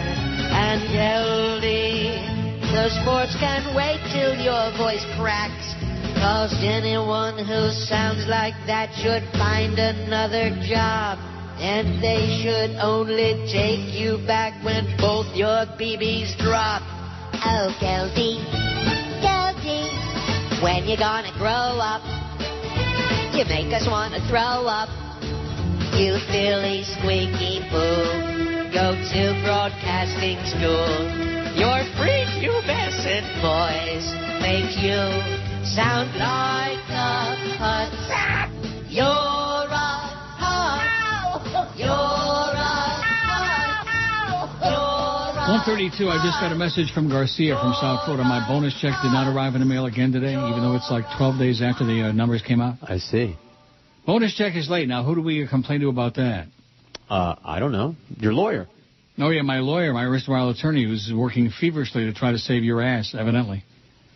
Wes says, this better be one of those semi-annual bubble-like spoofs designed to bring on tears and jeers from the faithful. We don't do spoofs. No, never have. No. I keep explaining that to people. Never We have and never will. Why would All you you assume clowns that? out there who think that we do shtick on this show, we don't. Shtick it. If QM takes George off Neil's show, they must be giving him a show of his own. It would be the right thing. This guy's a maniac. When was the last time QM did the right thing? Hang in there, George. This is an evil mind game designed to get you to quit without severance benefits. Oh. Wow. Now, George plans on being here tomorrow morning. Right. And I have no concrete word to the contrary, although Flea did admit that he's on standby, whatever that means. Harry says, this is Harry in Sunny Isles Beach. Remember Harry? Yes. Can't believe George is leaving under these circumstances. I didn't like it when they canned Eddie K at night and the Humper. This is intolerable. I'll have to program WQM on my car radio. I'm sure they won't miss me since I never received one of the books. My turning off QM will have no effect on them. Neil, if you can save him, I'll continue to listen. If not, I will have to go and protest, although no offense. No offense. George, can you email me back another email address so I can keep in touch and find out where your next show will be? If George gets a gig, I'll be the first one to tell you about it. Right. And I'll be answering the emails on this, I beg your pardon? I'll be continuing to answer the george@neilrogers.com email. Right. I've listened to the two of you almost every day for years. I remember when teen daughter wasn't even a teenager. Now she's outgrown her teen years. Good luck, Harry in Sunny Isles Beach. Thanks, Harry. Good luck to you. Paula says, wanted to send my best wishes, hoping George would get a reprieve, but I guess not. I don't know. We don't know till 2 o'clock. I don't know. George will have to send me a text message at like 2:01. Let me know if he gets out of the building alive. Right. George, thanks a lot for laughs over the years. I can't tell you how many times I wanted to reach through the radio and choke you with some of the things you said. I especially liked listening to you talk about the Bible and that dinosaur screech. Things are tough all over. I survived 2 layoffs. I'll be taking 2 weeks of unpaid days off this summer. If possible, could I hear that dinosaur screech one more time? It's Godzilla. Is that what it is? Yeah. I don't got that. No, I do. Oh. That's what I'm talking about, my wife. One of your few female listeners, Paula. Well, thanks, Paula. Thank you, Paula. Fleabite says, you think it'll really go down? What will happen at 2? How will they do it? Joe walks in, does it in person. Norma receives or calls an email. Receives a call or email. Person from Human Resources calls George to their office. We don't have any Human Resources. No. Are you crazy? And I don't have my bonus check. We have George leaves and goes home. The failure to send the bonus check might be an additional part of trying to piss me off, although they paid the paycheck 3 days early. So that doesn't make much sense, does it? No. Hey, Clarence, where's my bonus check, you bonehead? Well, that's right. They're all over in the other building now, so. Maybe that's where it is. Yeah, that's probably where it is, sitting around. Remember how many times we've had that? Chuck, your good friend from High Life Cafe, says, what a crock. I can't believe they're trying to get rid of you, George. What a joke. When we first did the Neil deal, of course, it was because we love Neil and the show. However, as much as we like Neil, we continue to do the deals because of you, as you've actually eaten here and are at the studio on the days of the events. You've generated so much business for High Life Cafe from your wonderful and sincere mentions of our business. When your listeners come here, 9 out of 10 that say they heard us from George on the Neil Rogers Show. You are truly a class act. You and your lovely wife are always welcome to eat at High Life gratis, as there's no remuneration that could compensate for the wonderful word of mouth you've generated for our business. How do you like that? Thanks, Chuck. Thanks for all you've done for us. We look forward to seeing you here at High Life Cafe very soon. Best always, Chuck, High Life Cafe. What a guy. Keep trying to talk you into going there. You got some free meals. I keep trying to talk you into going there. Probably go over to Wayne's and see Jeff Cohen, too, Ponytail. I keep trying to talk you into going there. Yeah. High Life Cafe. Well, next time I'm down there, I'll do it. Make it a point. Even the air tastes good. Tim in Miami says, the loss of George from your show saddens me. I wish you luck in rectifying the situation via court action. Otherwise, I hope to find the George Rodriguez show soon in the market. In closing, sei gesund. Sei gesund, George. All the best. Thank you. From all of us. Mercy buckets. Kent says, I'm real sorry about the situation, but please talk about something else. Such as? This reminds me of the old days with the callers. Oh, right. We're so tired of hearing what you're talking about. And I would say, well, what else do you want to hear about? Oh, anything else. Anything other than what you're talking about. Please talk about something else. Up yours, Kent. Here's one that says, while looking at the QM website, I realized that under the Contact Us tab, the phone number and email addresses of Joe Bell, Clarence Darrow, Lee Feldman are there. I know you'd never advocate us calling them, but can we call them? Like, you have to ask my permission? Do whatever you want. Can we call them? I mean, is that weak or what? Is that weak? Yeah. Weak. Good God. Robin says, had the pleasure of meeting George and his lovely older daughter at roller derby girl match. I've been honestly dismayed. What is that? That speed. Oh, that thing popped up on my screen again. Oh, damn it. That speed up my PC thing, that blue and... I hate that thing. But I just made it go away. Good. Go away. Anyway, what did this say? Robin. Oh. I've been honestly dismayed with what is happening. However, you are both gentlemen and everything will come out fine. I will miss him greatly if this happens. No, we're not gentlemen, either one of us. Did you or I ever claim to be a gentleman? No, but I am. No. Tony says, I've been listening to you and George for years now. I'm sorry to say if he goes, I'll go as well. I will not listen to that Schmidt of a station for another second. The final nail in the coffin for South Florida's talk radio. And just one more of the many for South Florida in general. Joe Bell can die of an effing heart attack. I'd be happy to Schmidt on his grave afterward. Thanks for all the great years, Neil, and to you too, George, says Tony. Thanks, How do you Tony. like that? He's going to go do a squat. Wow. Squats not to like. Brian in Orlando says, we're mad as hell and we're not going to take it anymore. How do you like that? That should solve it. Yeah. Oh, my God. Wait till you see this one from the fake Wayne Heisinger. Let me open that right now. It says shtick. Stop trying to fool everyone. This is all a bunch of shtick. Everyone knows the characters Neil and George. Our voice is done by Phil Henry, right? That's right. Oh, God. Are you sure? Are we? Yeah. Oh, good God. Oh. Chuck from Boca says, George, if this happens today, which I hope it does not, I just want to let you know I've been listening to you both for many years, and it's been great. Immature people don't like to see others have fun and be better than them.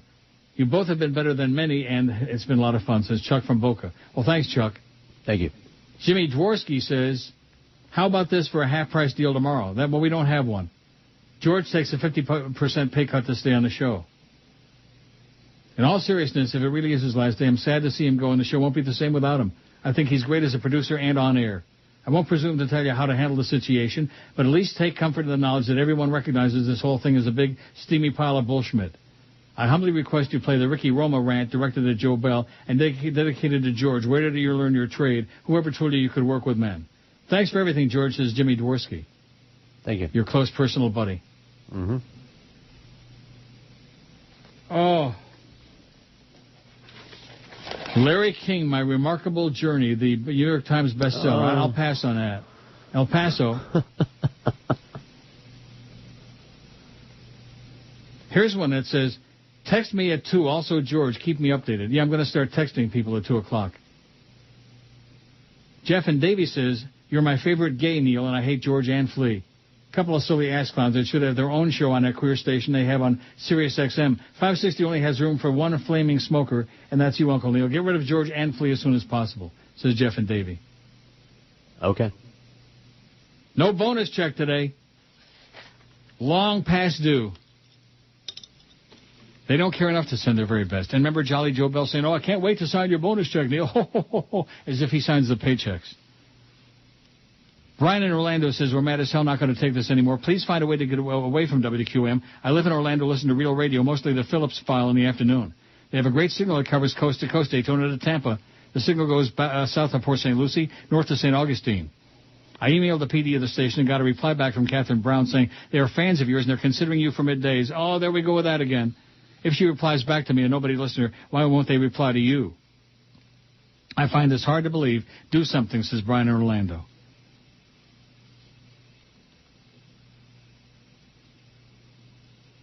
What am I going to do? Go ahead. Yeah, something. Do something? Yeah. I'm going to do something at 2 o'clock. I'm going to get up out of here. I'm going to soak my head. I feel like I've got a gigantic boil on my neck where my head used to be. Oh, Neil. You're listening to Neil Rogers. This station stands for nothing.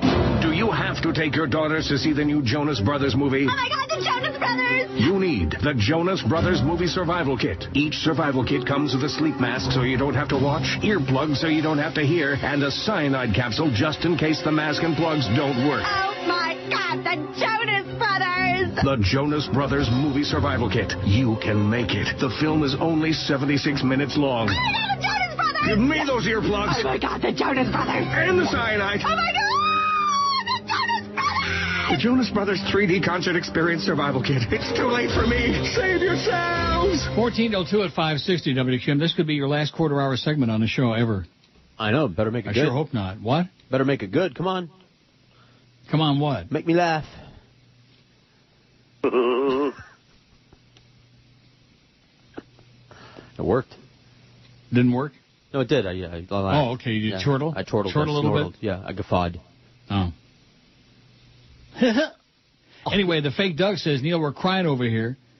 George, maybe Fat Paul and Long Ron will hire you. You're better than Toast. Why can't Norma file an injunction and freeze all proceedings? Good luck, George, says the fake Doug. Even the fakers are coming to your side, coming to your aid. Fursky, remember old Fursky? Sure. Says, just in case it's George's last day, I wanted to say to him and his roller skating stories, they'll be missed. Did he ever start his Ripstick gang in Hollywood? Yeah, we just don't have our shirts yet. You don't have a what? Our T-shirts yet, because my daughter's a slacker. Jose, the copier guy from Homestead. Adios, George. I'll miss you. Is that the guy that came and brought us the toner or whatever that time? Maybe. Jose, the copier guy? Maybe. It's amazing. Right. I got all these toner cartridges in my room here and all this supplies and stuff and all this fax paper and things. I have stoner cartridges over here. Do you really? No. Stoner cartridges. That's one of the reasons that George is getting 86. Right. Now, don't forget, I got my Blackberry, my Crackberry right here. Yeah. And I'm going to be sitting on the couch, on the sofa, waiting for something. Okay. The minute something happens at 2 o'clock, I want a text coming over there saying, I'm still here, they changed their mind, or I'm out, I'm done, it's been great, thanks for everything, and up yours, okay. You fat old fag. And why won't you pay my salary? Never even thought it. Neither did I. Nor did they ever mention that. Norma's just assuming, he's just assuming what they're doing. Yeah. I'm assuming what they're doing is Flea is getting your job. And that they're trying to get me to walk. I got news for you. There's almost nothing in the world they could do that'll get me to take a walk. I'm an old troll, okay? The economy's got a hell in a handbasket. Nobody's got work anymore. I'm going to take a walk out with the state that this business is in, knowing that even now that I've got employment and I got those big numbers in the winter book, even now there's nobody who wants to pay me 50 cents, including all these rumors, these stupid things about Sirius and TKS, all this other garbage. Right. They're big fans of mine at TKS, but not big enough to call Norma Kent or to call me or you or anybody else. So what's the story with my bonus check? I know that's the least of your worries right now. Who do I ask? There's nobody in the building that I can see. Really? Not that I've been walking around much, I'm just sitting right I here. wouldn't if I were you. You walked around this morning and it changed the whole show. That was just on my way to the studio. What? That was just on my way to the studio. I didn't have to go anywhere special. I thought you were on the way to Joyce. Well, that's, on the way to the studio. Because you were on your way to the studio, and then, next thing I know, I hear, I'll be back. I got to take all my personal stuff down to the car. Yeah. And then I'm trying to get a hold of you. Like, what does that mean? Is that because the station's moving today, or is that because you're out, or what Either one. I'm moving out or over, either way. Out or over. Out and over. Over and out.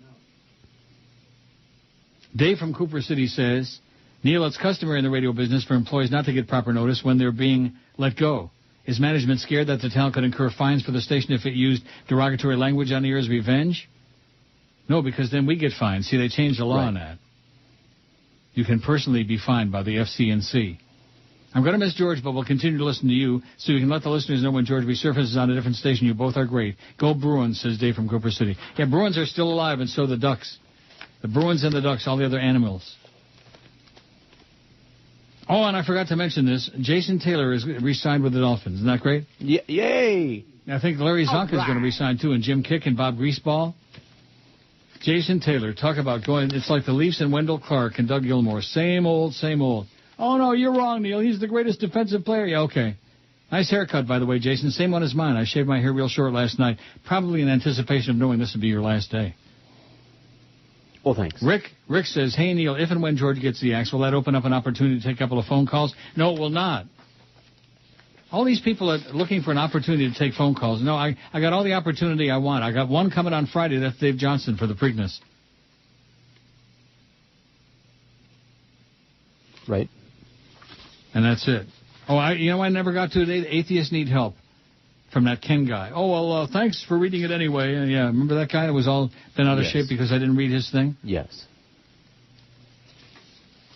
This came in early this morning. Yesterday, the bastard ripped on his station's own new morning show by saying it sucked. Doesn't sound like a vote of confidence for the programming decisions over there. He had Fred Willard on his show yesterday. I must say it was hilarious to hear Dan have to dump Fred for dropping an F-bomb. Changing the subject, the hockey playoffs have been awesome, yada, yada, yada, yada. Love you, Neil, and George does a stupendous job when you're gone. He needs to stay, of course, says Steve. Of course. You know it. I know it. The whole world knows it. The people listen to the show and like the show know it. And I think back to the very first day I told George he was going to be doing the fill-ins when my summer vacation, whatever, one of my 80 vacations came along, and you looked at me incredulously like, what? That's because I was crapping my pants. Were you? Yeah. And look how far he's come since then, and look at those summer ratings, and look at that winter rating book. The fake Satan says, you may have fooled most of your listening audience, but you can't fool me. I know for a fact it's illegal to fire a Cuban. You can only do it if you have 4 or 5 other Cubans lined up to take his place, and you definitely have to call Castro to get approval. Ain't that amusing? That's only at a Cuban-run company. So if this is your last show indeed, which I hope like hell it's not, and I'm doing everything I know in spite of what these people are giving me a song and a dance, look at this. Would it be possible to post a short message on your website after 2 o'clock letting the audience know if George is still hired or fired? I think many in your audience are generally interested and will want to know. Hope it's not a stupid idea. Is it a possibility? Yeah, you can do whatever you want. I can do whatever the hell I want. So like I said, thanks for the memories. Thanks for being a great friend and everything you've done. And I'm trusting you'll be here tomorrow. It's been a pleasure. Has it? For the most part, yeah. Tell me about the part that hasn't been. Oh, today? Sorry. Oh, today has not been a pleasure. Today has been brutal. Rotten and awful and horrendous. Don't forget, if you need anything, call me, accept money. Chicken Neck will take care of you, trust me. I'm sure he will. You're listening to Neil Rogers. It's Dave in Miami town at 560 WQAM.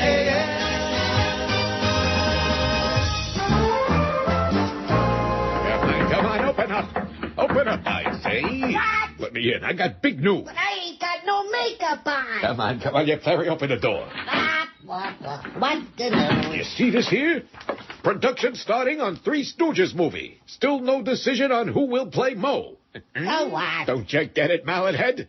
They're thinking about this guy here, Benicio del Toro. Yeah, good actor. He makes a great lawnmower, but he ain't no Mo. Yeah. I'm perfect for it. Why, I am Mo. Once they get a load of me, it's a cinch I'll get the lead role. You're dreaming. Dreaming, huh? Well, see who's dreaming when I get back from Hollywood.